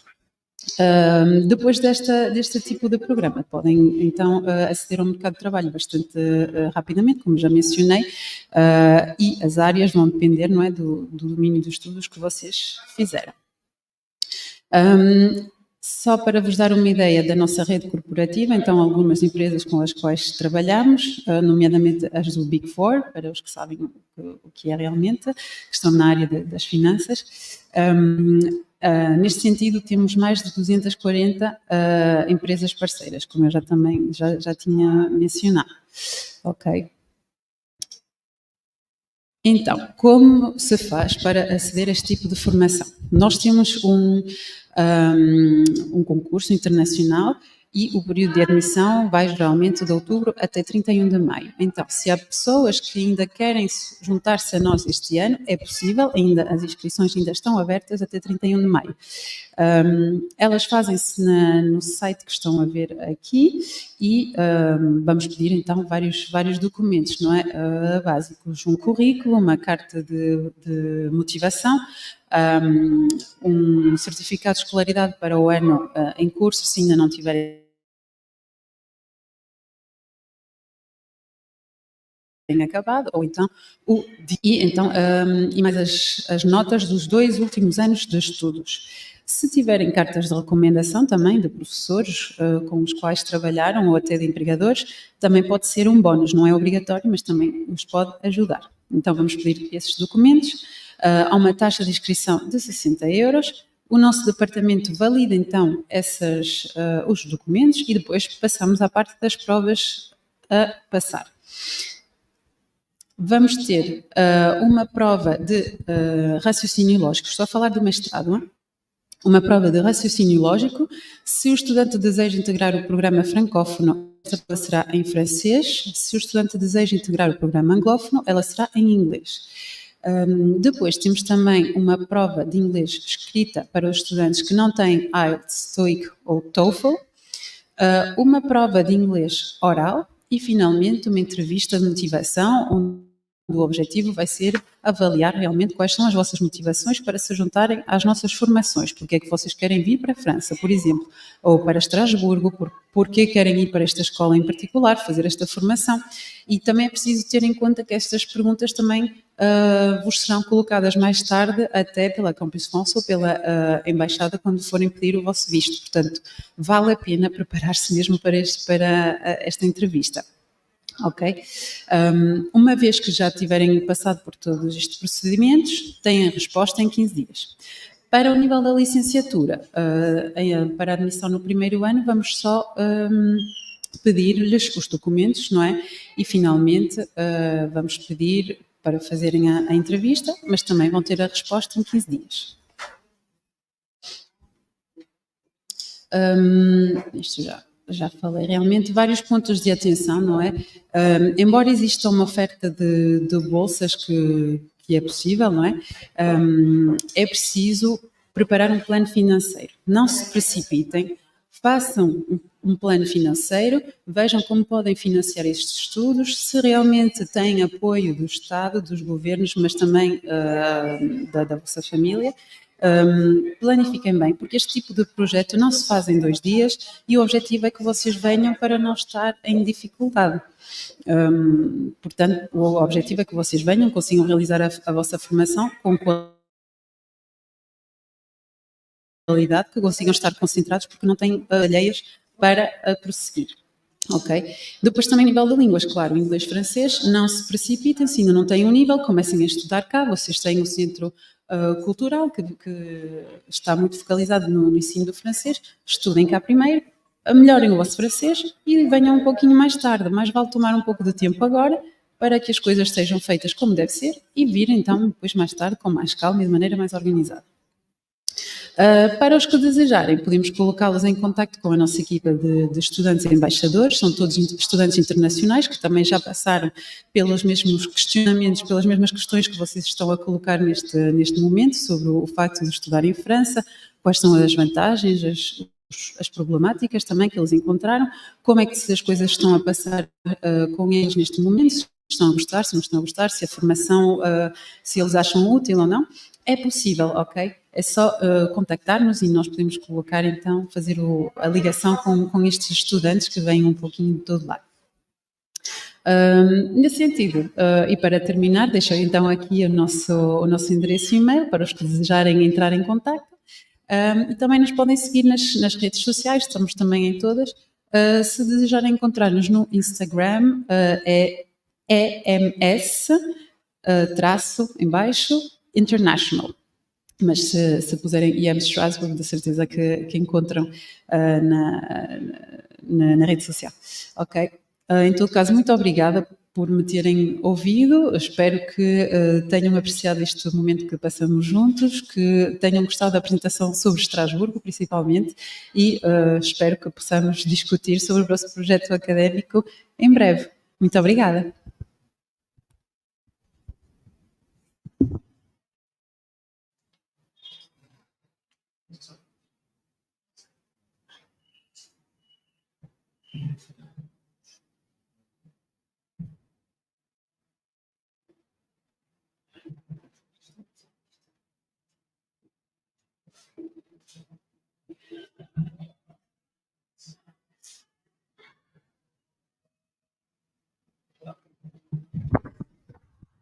Peço imensas desculpas, não tinha visto que tinham várias questões para colocar. Então, estão-me a perguntar, o Isidro, se há um limite de idade. Não há limite de idade. O que pode ser um bocadinho problemático em termos de idade é o limite de idade para fazer o regime de alternância. Sabem que trabalha e estuda ao mesmo tempo. Penso que nesse sentido há um limite de 30 anos, mas se for só para fazer os estágios ou seguir a formação, não há problema nenhum, pode candidatar, ok? Obrigada.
Ah, é? Se lá eu posso falar. Vou chamar por.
Non sono lavori.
Ciao.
Ele pode ir, por favor, a apresentação lá?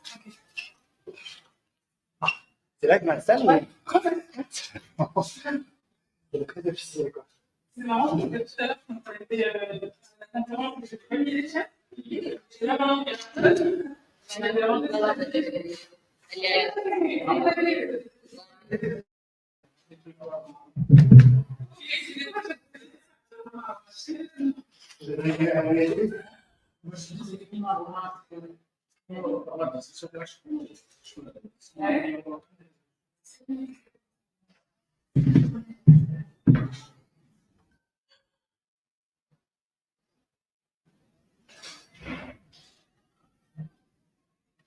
Musique de la clé. Je pense que dans le main, il est vers le son 2. Ça marche. Ouais. Il est déjà.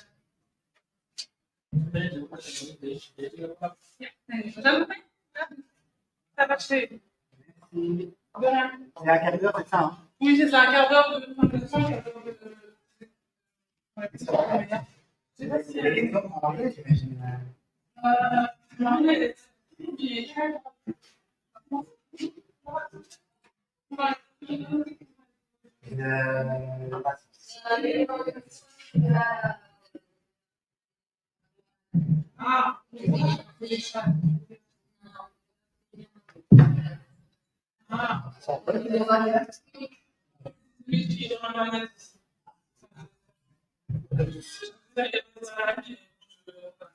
Ah, Je regarde dessus. merci.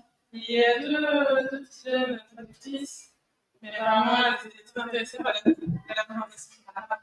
D'accord. Je vais leur dire de remonter. Ça marche. Ouais. That's why.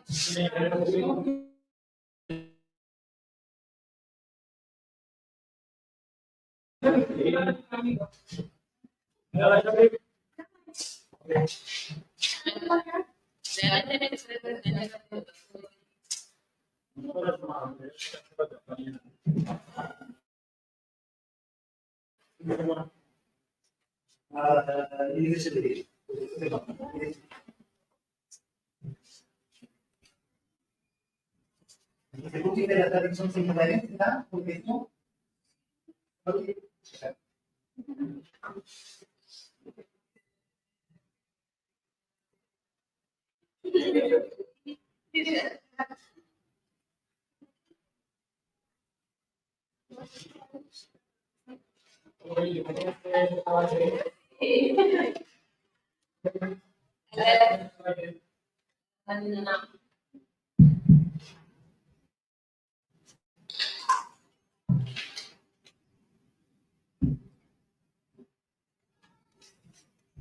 Yeah.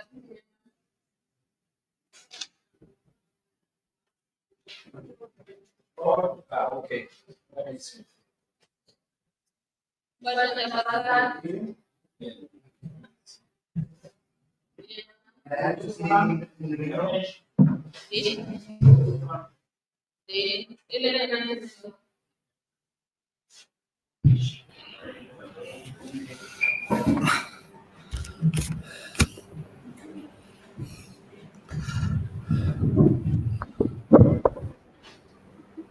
Yeah. Okay. Hello guys, how are you? I'm Stan from the University of Lille, the largest public university in France. So, some key figures to start. The largest university with 80,000 students and more than 11,000 are international students. We have actually 151 different nationalities in the university. I just can't see my presentation anymore. Just one moment.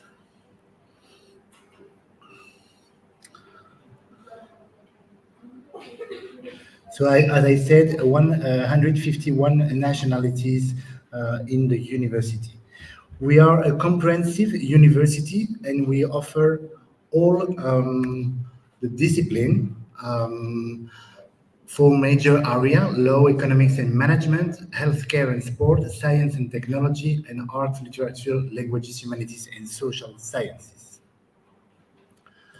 If we look on the faculties and institute and school, we have 16 institutes, faculties, and schools. So we offer all program in undergraduate, bachelor level, and master degree, except in veterinary, gastronomy, and fashion design. All the other disciplines we are offering at the University of Lille. So we are located at the north of France, very near the border with Belgium, located at 35 minutes from Brussels, 1 hour from Paris by train, and 1 hour and 20 minutes from London. Lille is the third biggest city in France, a very vibrant city with a lot of students because the university, the largest, but also a lot of higher school and the Catholic University of Lille are in the city.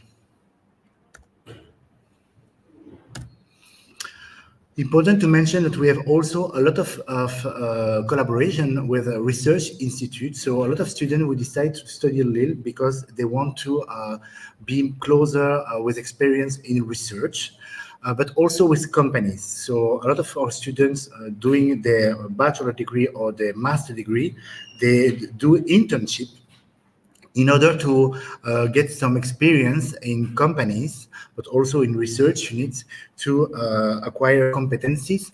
And sometimes they continue after the studies in the company, they did an internship to find a job.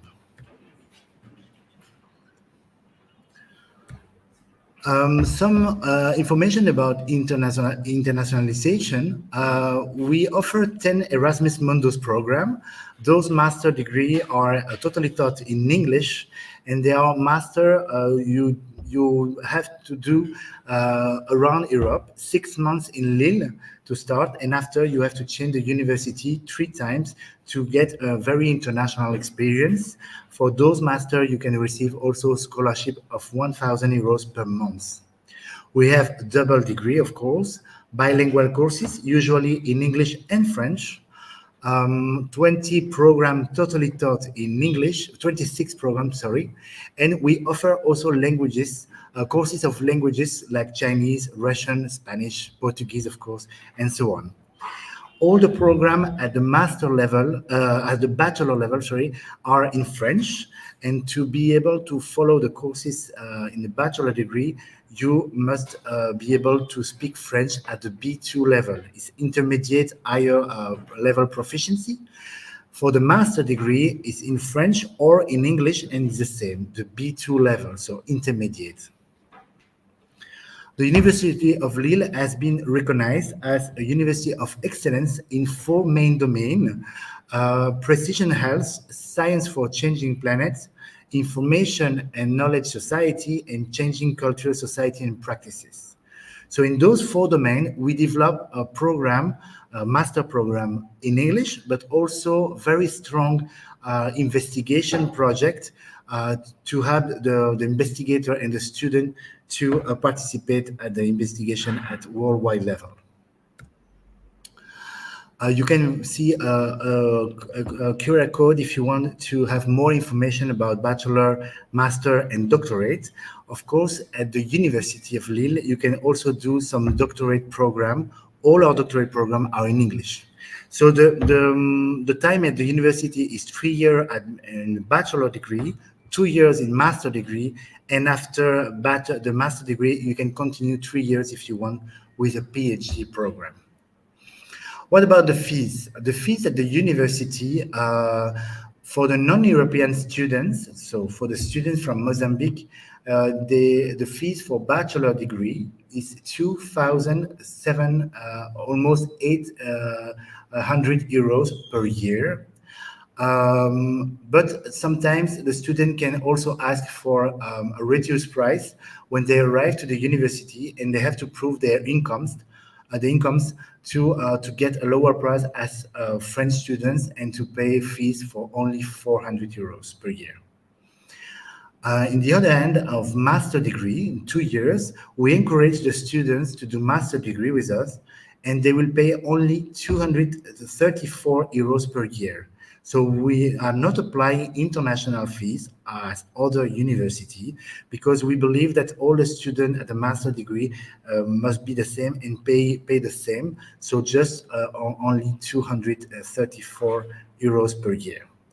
And at the doctorate level, so the last level that we offer at the university, is almost 400 euros per year. Important to mention, at the university, when you study a PhD program, you will be hired as a young researcher. So you will be employed by the university, receiving a salary almost 1,800 euros per month. So to help you to live very comfortably in the city of Lille, and paying only 400 euros per year. Here in the slide, you can see the 4 main domains, as I mentioned, recognized by the French government as excellent: precision health, science and changing planets, human-friendly digital world, and changing cultural society and practices. Basically, health is very easy to understand. Science and changing planet is more all a program on physics, chemistry, biology, biotechnology, for example, in English. Human-friendly digital world, so it's more some master degree in English, in computer sciences, in neuroscience, psychology, some in philosophy also in English. And about the last topic, changing culture, society, and practices, there are more a master program in humanities and social sciences. In that case, most of those programs are in French, master in French language, but also with the scholarship, and some of them are in English, most of them are in economy. this is the list of the masters. So you can see on the slide, the master in health is biology and healthcare. The master I mentioned about science for changing planets, so physics, chemistry, biology, paleontology. The third is about, as I say, computer sciences, data sciences, physics, mathematics, and so on.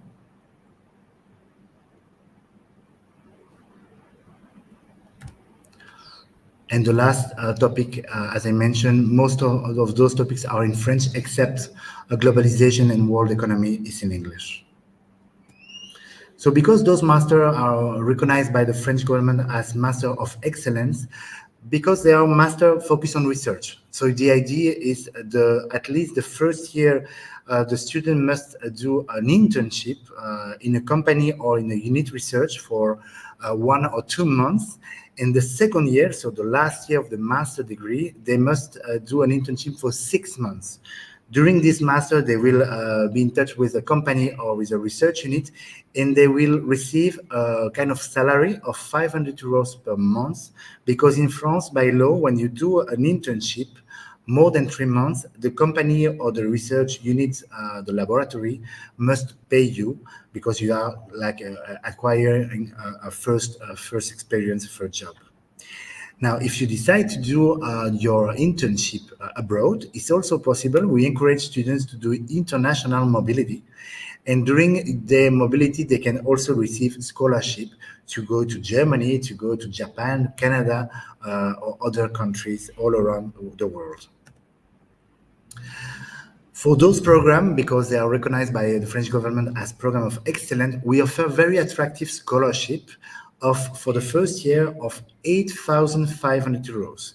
So remember, the fees were around 400 euros. You pay the fees 400, but you will receive a very good scholarship of 8,500 euros. Basically, it's almost the amount of money that the embassy, the French embassy, will ask you to have to live 1 year in France. So the idea is to cover all the expenses you can have during 1 year to help you to focus really just on studying and doing your master degree in the very good condition. The second year, you can also apply for a grant, a scholarship, but it's just only the 3,000 euros, because remember, the second semester you will do an internship and you will be paid during your internship. The Erasmus program, as I mentioned, the program recognized by the European Union, 10 program. The first one is ending, so we have still 9 that you can have access to study your master degree. They are in English, and those programs you have to do 6 months in the University of Lille, and then you have to move to 3 other universities. Here you can see the link to apply. Important to mention that to apply to those master degree is usually before February each year to start next September. So they have their own process of application and their own process of fees and scholarship. So on the website that you can see on the slide, there is all the information. So we have some in chemistry, for example, or in energy, also in pharmacy or in sports, in economy, or also in international relation and healthcare. Now, after I talked about the bachelor degree, the master degree, and now the doctoral school, the PhD program. So after 5 years, you can continue, or you can come to Lille directly for a PhD program. We cover almost all disciplines at the PhD level. We have 7 doctoral schools, as you can see, in biology and health, in economy, social sciences, planning and management, in human and social sciences, in law or political sciences, all about environmental sciences, engineering, and also mathematics and digital sciences. To study a doctoral program, you have to apply as like a job. Actually, the offer of position are open now on the website of the doctoral school until May 13th. And it's a competition. You have to apply. You will be hired as a young researcher at the university, receiving a salary for 3 years. And you will start, if you can get a position, you will start in September, October next year. The visa process, you will receive a visa from the French embassy for 3 years. So it's very easy to go and come back to Mozambique in your case, if you get a position as a PhD student.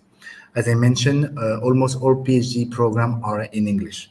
So you will follow some courses, very short period of courses, and then you will focus on research, obviously managed by a professor. You will work with you on topics in a unit research or in social sciences. Sometimes it's more on the field.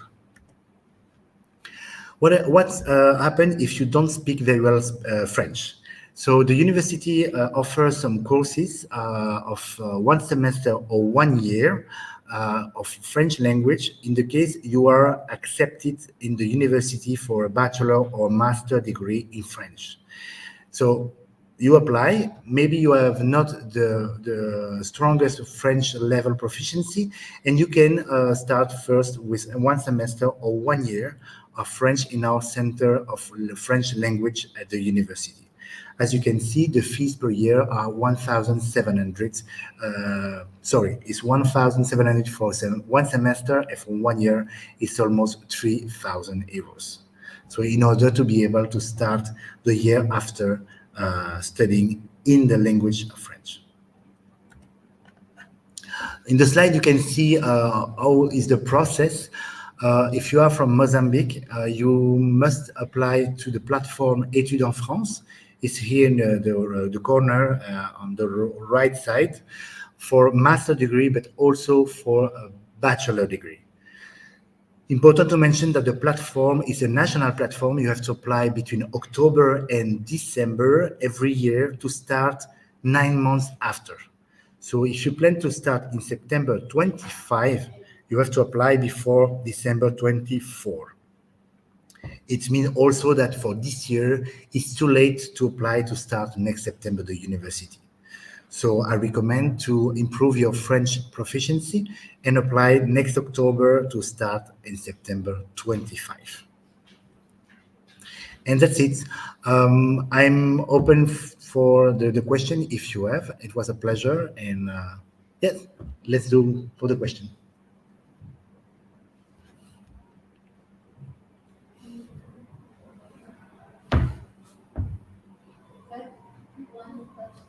Yes.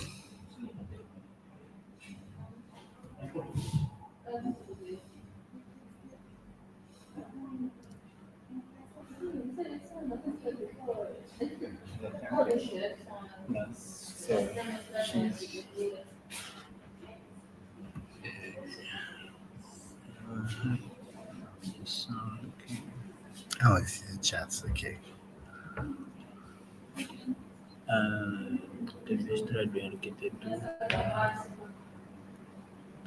This is for me too? Yes.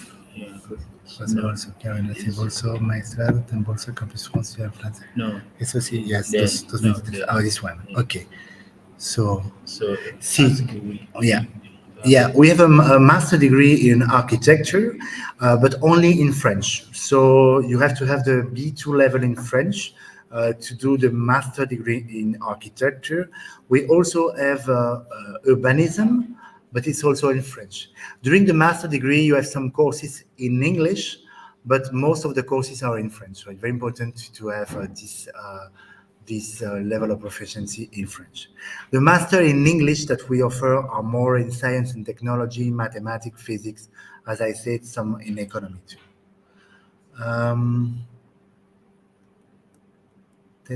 Marcia?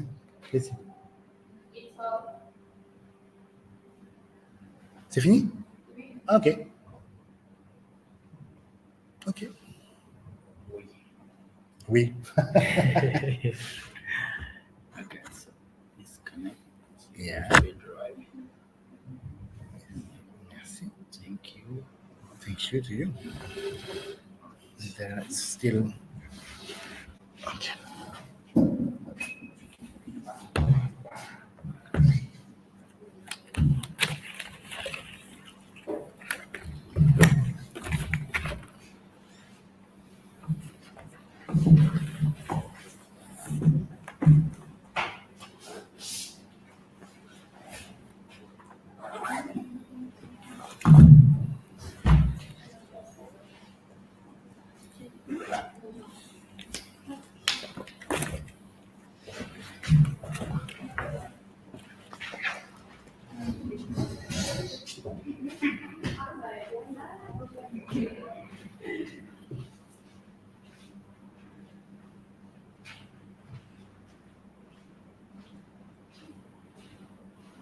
Obrigado.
Vous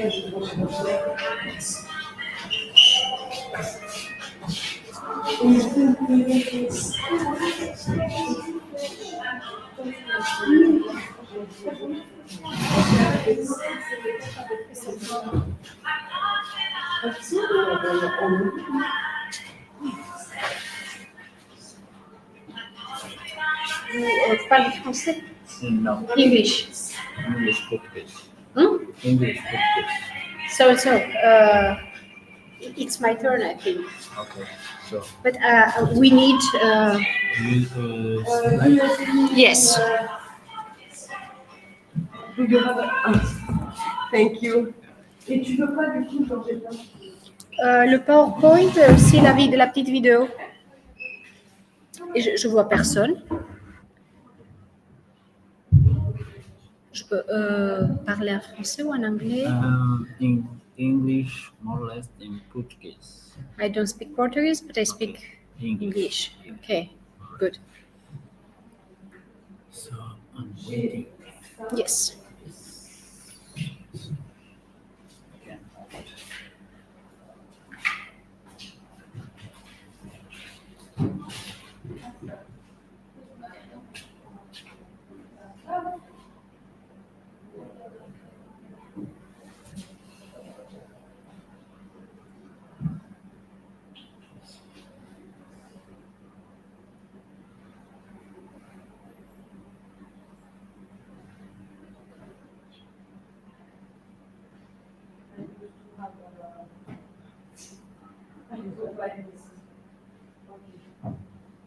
Et du coup, il faut que je trouve ta présentation.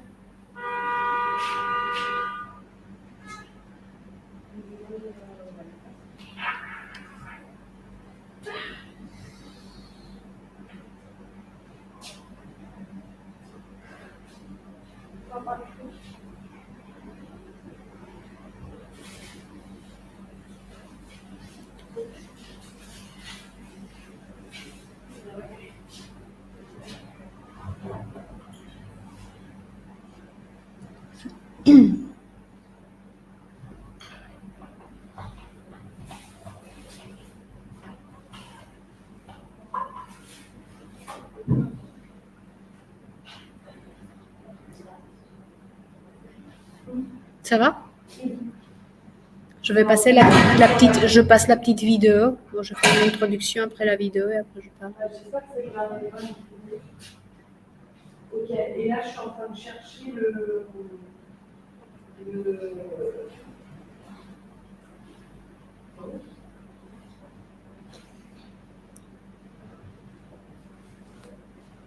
How do you call this? Que vous appelez comment ça? Capulana. Capulana. Je suis en train de chercher ton PowerPoint. J'espère que c'est la dernière version. C'était la dernière. Parce que j'avais pas internet non plus dans la chambre. T'as vu que ça marche pas? Ouais, c'est ça. Mais que sur mon ordi. Non, ben, le mien aussi. Tu sais comment il s'appelle le mail ou pas? Ben, c'est ce matin, c'est le dernier que je t'ai envoyé. Ah, tu me l'as envoyé? Oui. Lundi, lundi, c'est pas. Ok.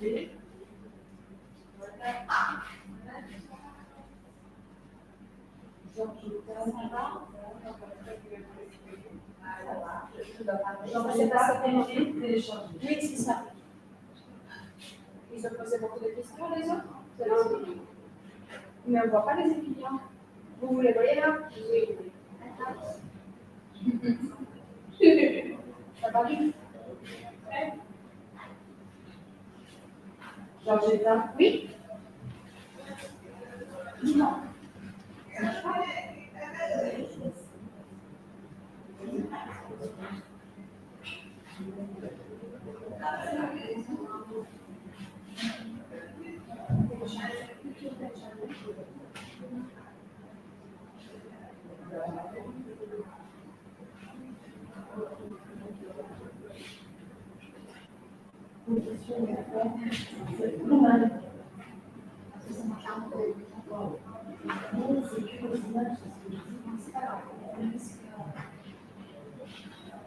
C'est ça, en fait.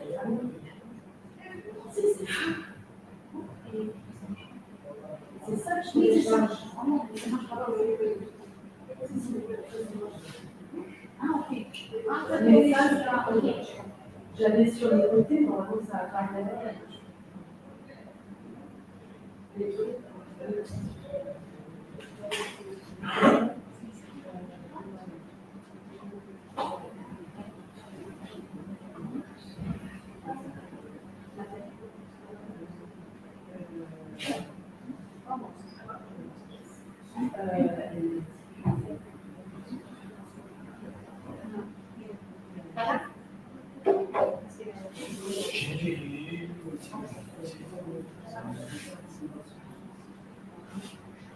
Oi, esta aqui que está.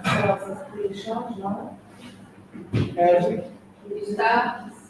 Que está fazendo a inteira lá? Não, só das slides. Ah, ok.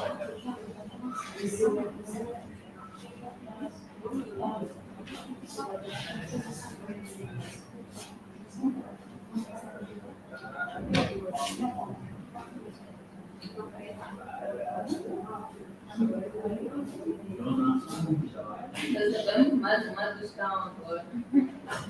Igual a anterior, devem saber que desculpa beneficiar de vocês. Igual a anterior, mas eu acho que essa aí, ela pode responder. Não pode ser uma questão geral. É geral, né? Para cada escola.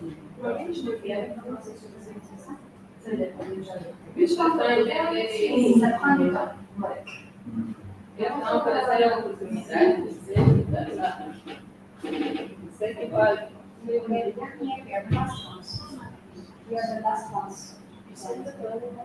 Yes. And the students are connected from the other universities in Mozambique. Yeah. There are many. How many students are in Inside. online? Online, 10, 11. Okay. And on the campus?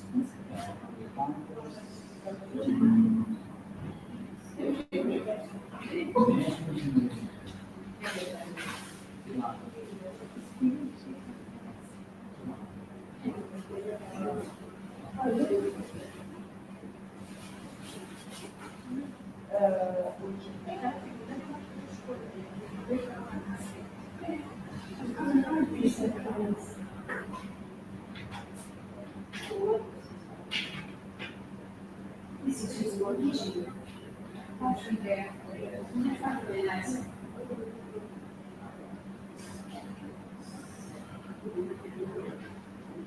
Yeah.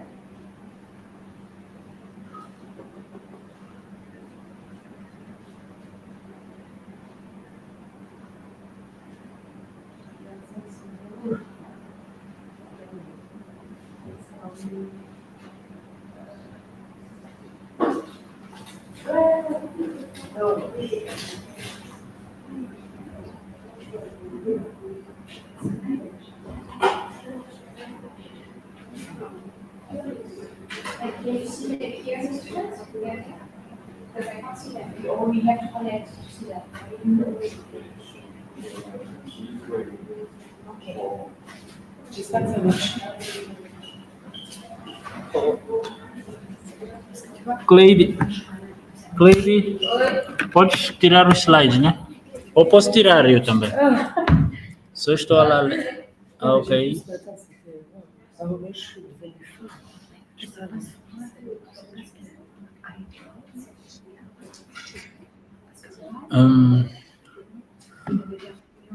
Sorry.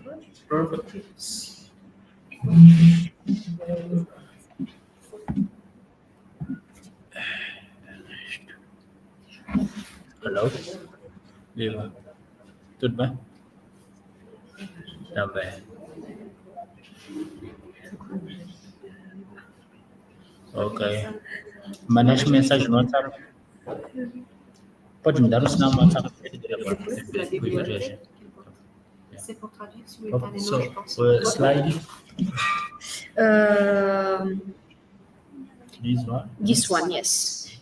But so open the film. Yes. All right. The 1 minute, this one. 1 minute. Okay. The first one. This one. This one. Yes, The first. we start with this. Yes. Okay. Just right there.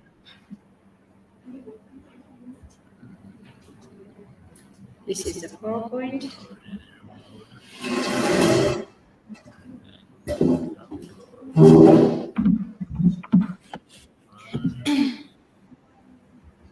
C'est juste l'université ici. Ils m'ont donné, t'as posé des questions sur les frais d'inscription. C'est ça, tu payes par mois et c'est beaucoup plus cher. L'université privée, c'est 12 000 par mois de l'université privée et 700 par mois de les autres universités. C'est beaucoup plus cher. First one. Yes. All right. Do I need to use this one? This one?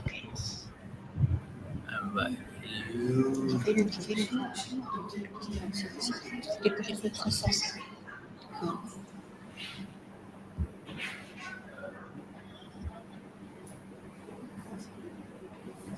Clade. Yeah. That's traditional. Heavy use.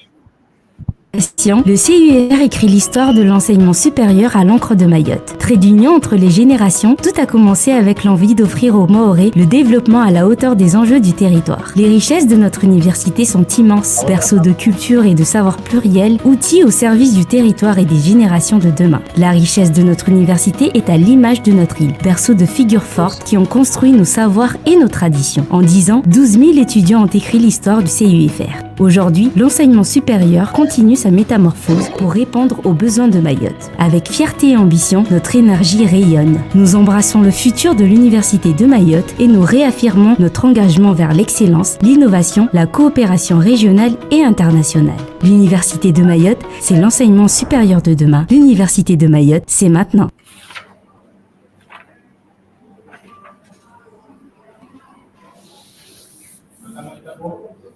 Não, tá com muito tempo.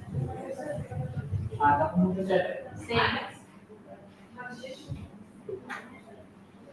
Está aqui.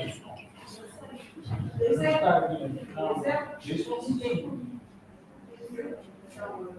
então, tá bom?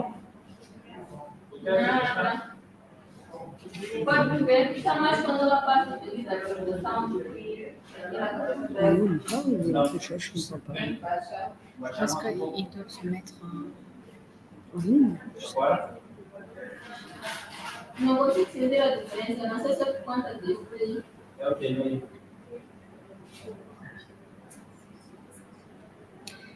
Hello everyone and welcome to our presentation concerning the University of Mayotte. My name is Georgetta Stoica and I am here with my colleague Cynthia Afonso. For the first part, I will speak in English, but my colleague speaks Portuguese, so it will be easier to exchange with you, to have questions. I don't know if you have seen the 1 minute video that introduces you to the University of Mayotte. It's a young university that has been established in 2011 and we have celebrated 10 years. Now we are 13 years old. You may say that we are teenagers, but it's a young university that works a lot for the success of our students.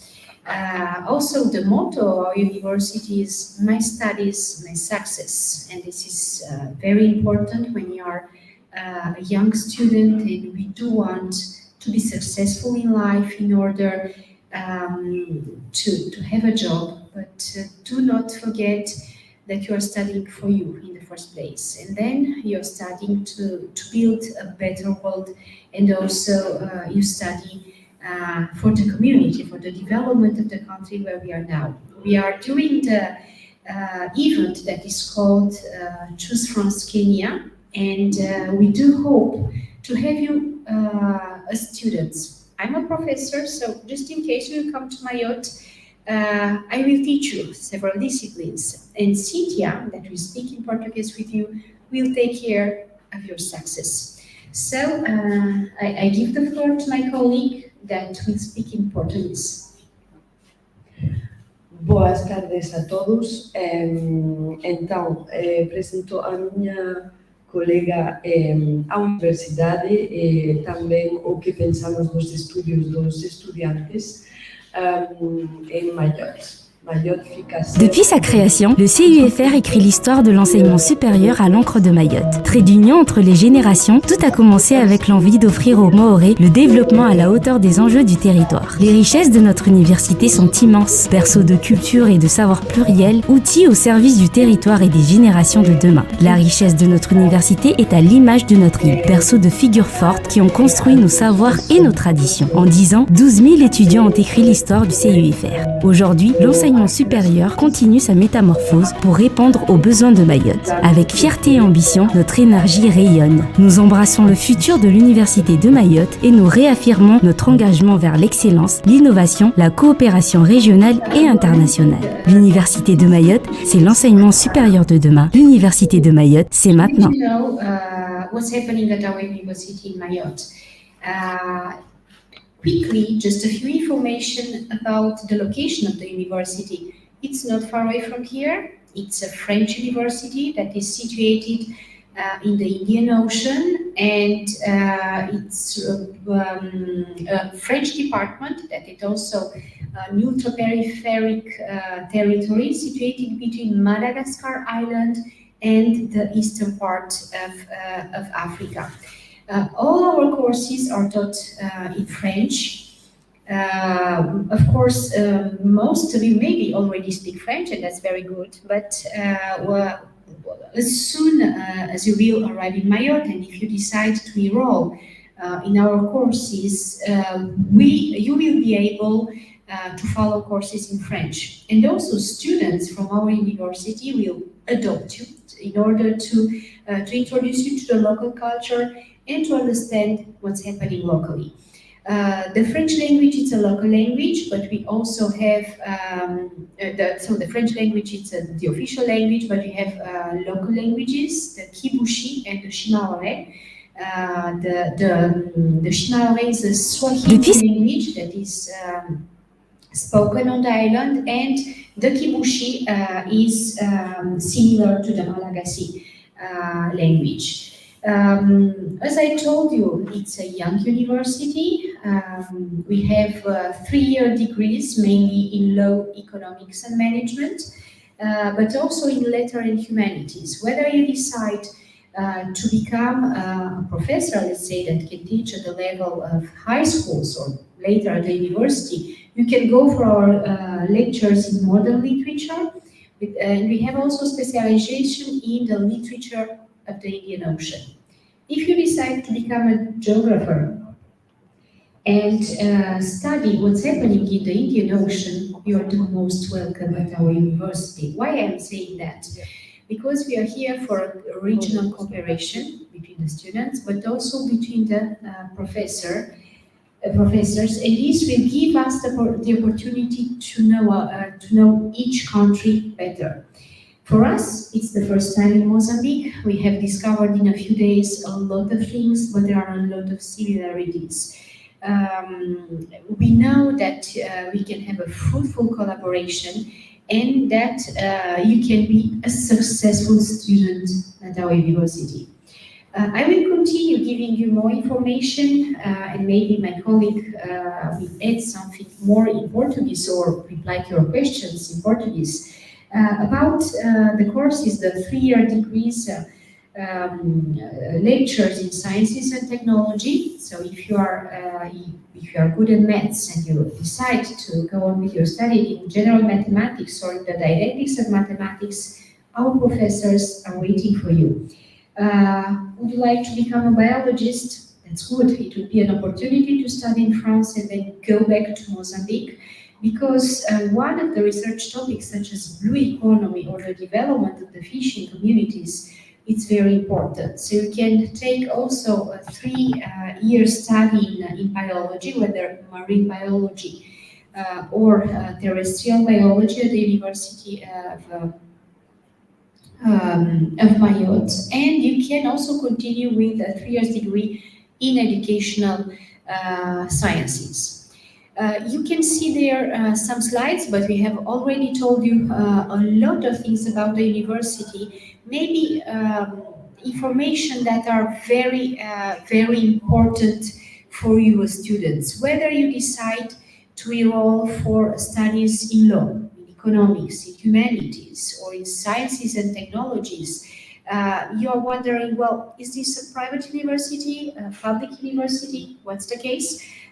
It's a public university, a young university, and the fees are, I may say, affordable. I was a student, my colleague was also a student, and we do understand that that is very important to secure the funding for your studies. Even if in Mozambique you have to pay the fees each month and you have to struggle hardly to pay the fees, in Mayotte the fees are up to 1,000 euros a year, so it'd be around 100, let's say, euros a month, but you can also apply for scholarships, and scholarships are awarded according to the income of your parents. You may see on the slide that is shared with you the name of some universities. Well, why do we have partnerships with these universities? Because our lectures are taught according to the model of the universities of Marseille, Nîmes, Montpellier, La Réunion, and Paul Valéry.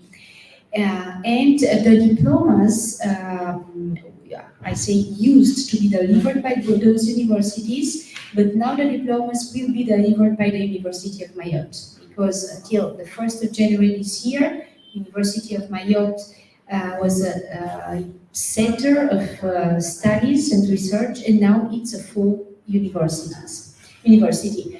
We have almost 2,000 students, and we have more than 500 what we call professeurs stagiaires, or teachers, that are enrolled in the only master program that we have at the university. Maybe in the next year we will have other master programs in not chemistry, in sciences and technology, in humanities, but we are going to do things little by little. So that's the presentation, but you already had information about that. Yes, another thing, so 3 years degrees, or the only master in education sciences, and what we call, it's in French is diplôme universitaire, it's university diploma, that gives you the opportunity to study, for instance, how to be a good entrepreneur, student entrepreneur. For 1 year you can study this. Digital and multimedia communication, but also university diplomas in relation to performing arts. This is a recent university diploma. Societies, Languages and Culture of Mayotte. The Societies and Culture, Languages and Culture of Mayotte will give you the opportunity to make comparisons between what's happening in your country, what's happening in Mayotte, but also in the other countries that are situated in the Mozambique channel. There is also a university diploma that is called Values of the French Republic and Religions, because you are speaking about a French university, and this gives you the opportunity of knowing from the inside what's happening in a public French university that is situated in the Indian Ocean, not far away from Mozambique, where you are now, and where we are now in Maputo. So this is shortly the presentation. Maybe we can give you the opportunity of asking questions. There is no PhD. Maybe I will finish with this thing. If you already had your master degree, or if you would like to continue with the studies at the PhD level, you have first of all to enroll in a university, which is a partner university or another one. You will be followed by a PhD coordinator, and you can do your research in Mayotte, or why not? You can be enrolled as a PhD in France and have your research study in Mozambique. For those that intend to continue their careers as researchers, I think there is nothing better than doing research in your home country and then try to use all your knowledge at the service of the local communities or at the service of the local government. I think that those are the information. We will stop here, but we are available to reply to answer to your questions. Sorry. And for the research, if you are interested, we can give you more information. Quiero añadir o quizás resumir o que acaba de decir a mi compañera. A licenciatura en Francia es de 3 anos e a maestría son 2 anos.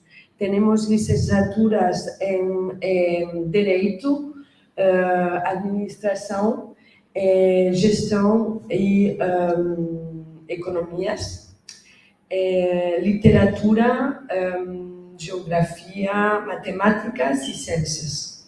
Também podem fazer diplomas universitários ou também maestria em Ciência da Educação para ser professor. Isso é o resumo da formação que oferecemos, mas invitamos a todos a contactar conosco para ter mais informação. Os cursos são em francês, é muito importante ter bases de francês. Como bem, não falamos muito português, mas o inglês também pode ser uma opção. E já está. Creo.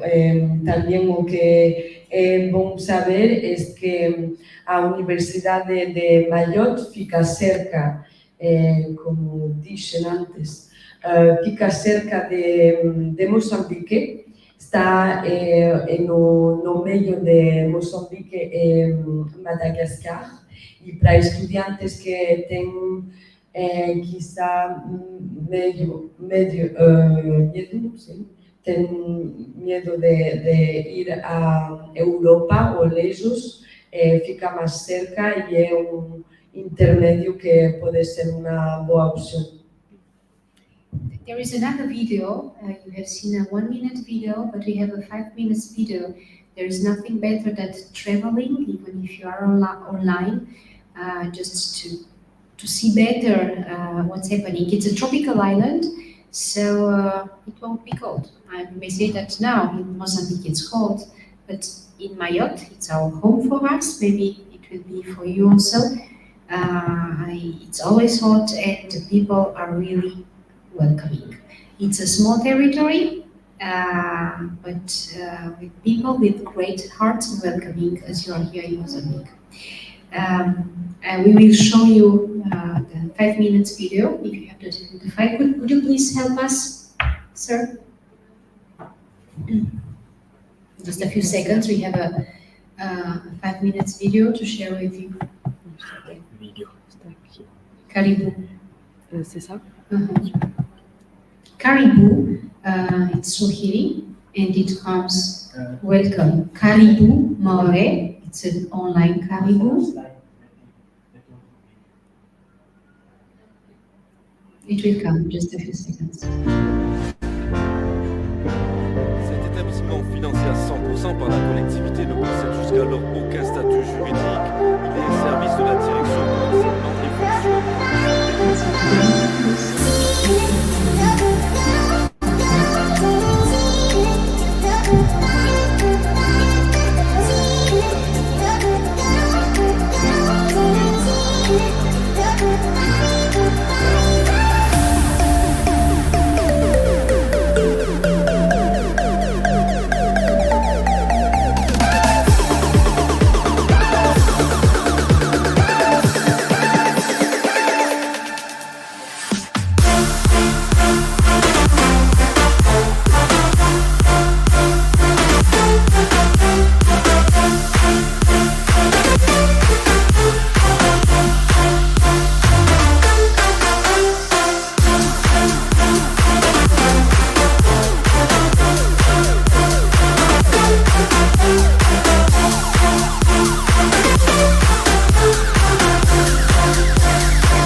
También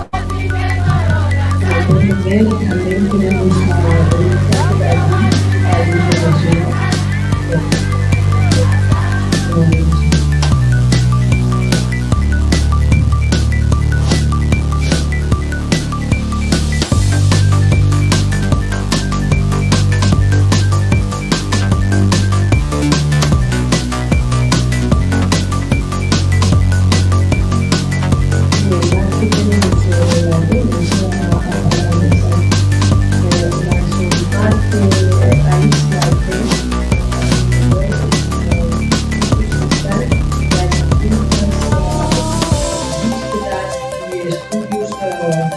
De las aguas, de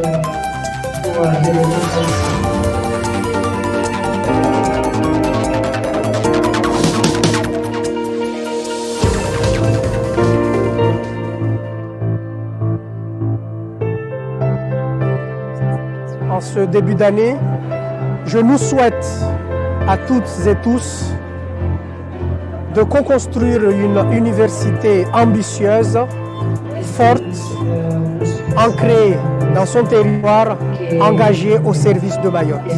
Je nous souhaite des belles réussites, je nous souhaite l'Université de Mayotte.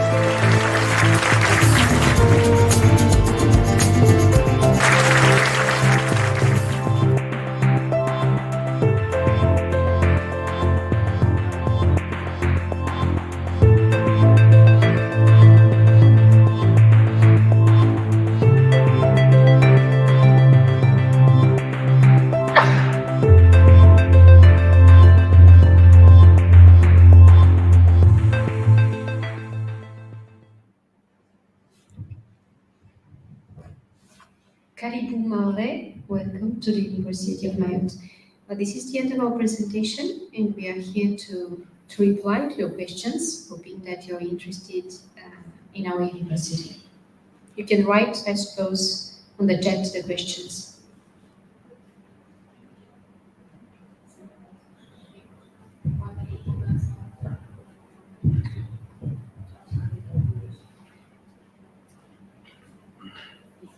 Join the chat.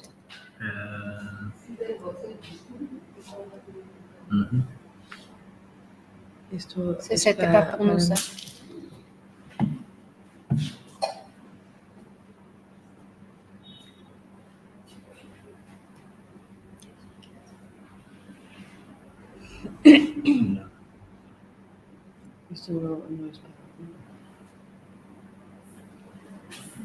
Il y avait des étudiants en ligne? Pas des étudiants? Ah bon? Ah bon? Ils sont allés. Parce qu'il a regardé son téléphone. Pas d'étudiants? Ah, ok. No students? Não. Ok. Temos quantos estudantes aí? Five students, não. Okay, good. We are ready to answer to their questions. Não tem. Okay. Essas são We can wait. Yeah. Compasso de espera. Yeah. So 5 minutes. 5 minutes, what? Okay. Oh, yes, we can wait. We are ready to answer to their questions.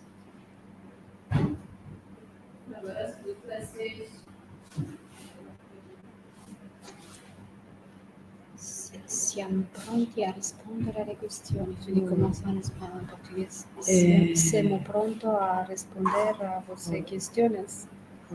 Estamos dispostos a contestar assim as suas perguntas. Esta é a nossa última apresentação.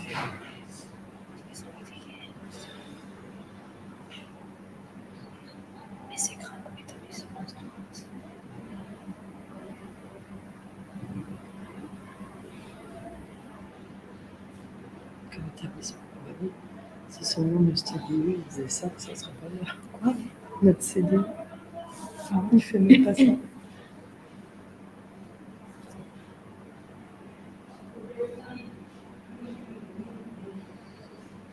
C'est bon, j'ai pas mis dans la tête, mais C'est trop bien. c'est l'adrénaline. Mais j'ai fini tout le médicament, j'ai plus rien. De les prendre, toi? Ok.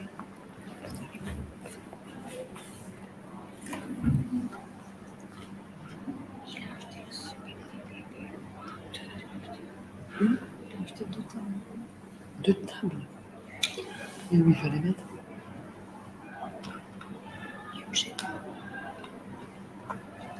Chez lui et une dans le bureau à l'université.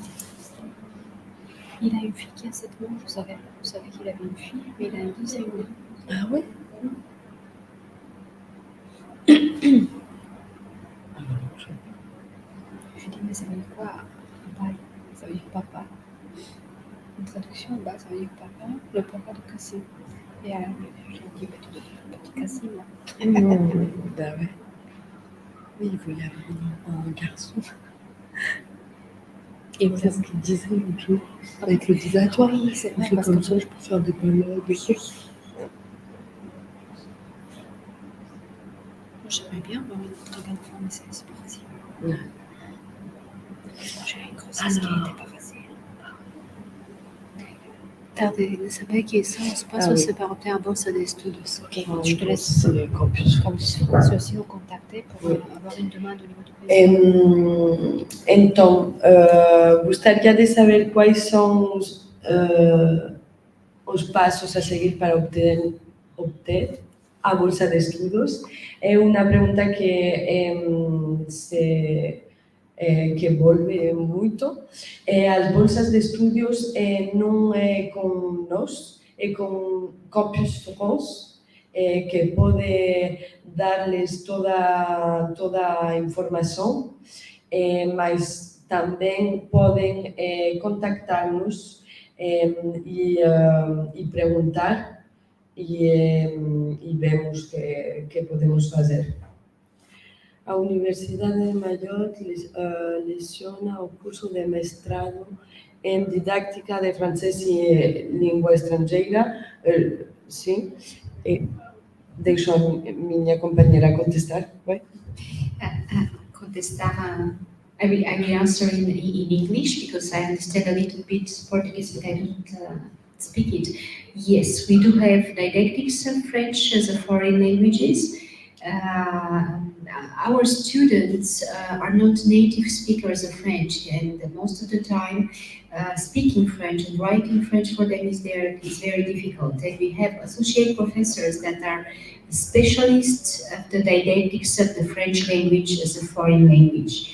We do form our students to teach French as a foreign language even more, because the master program that we have in education sciences form the future professors of elementary schools, and of course the young people, the children are the future, and it's very important to be sure that the way they are learning and they're speaking French is the good one. But yes, we do have lectures on the didactics of French as a foreign language. If you're interested, we can put you in touch with our colleagues.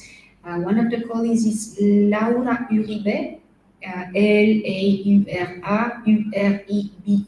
So if you can Google her and you can find her, so she will reply to your question. And then we have also a special center concerning the languages. And Laura Uribe with Mickey Mori are taking care, are coordinating this center. Ok. Os exámenes admissionais são realizados aonde? Acho que aqui as admissões são juntos a exames, mas em França não é assim. As inscrições dependem do quem põe a candidatura, pois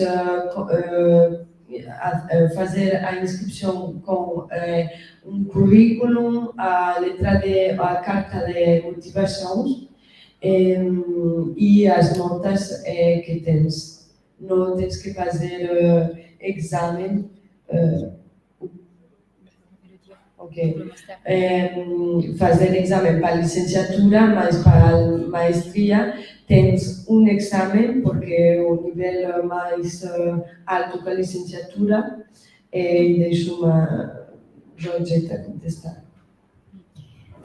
There's an entrance exam, but also only for the master degree, and I will tell you why. Because the students that enroll in the master degree are also paid, and they do not receive a scholarship but a salary, because at the same time they are students but also professors. During the 2 years of the master degree, they are also teaching in the schools.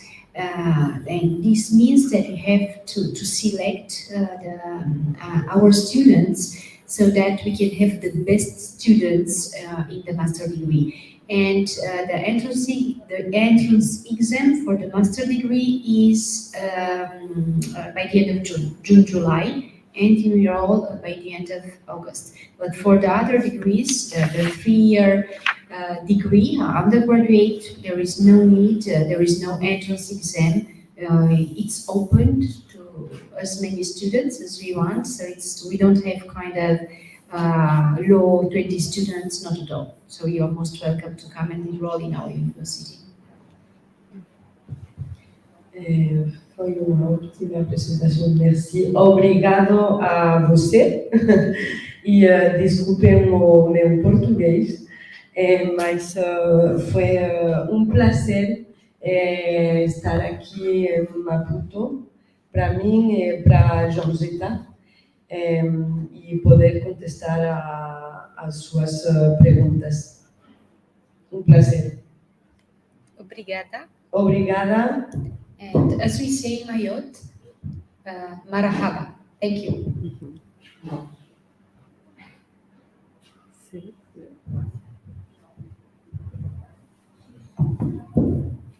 Thank you. Thank you. So what? Oui, just me. Attention, il y a des fils.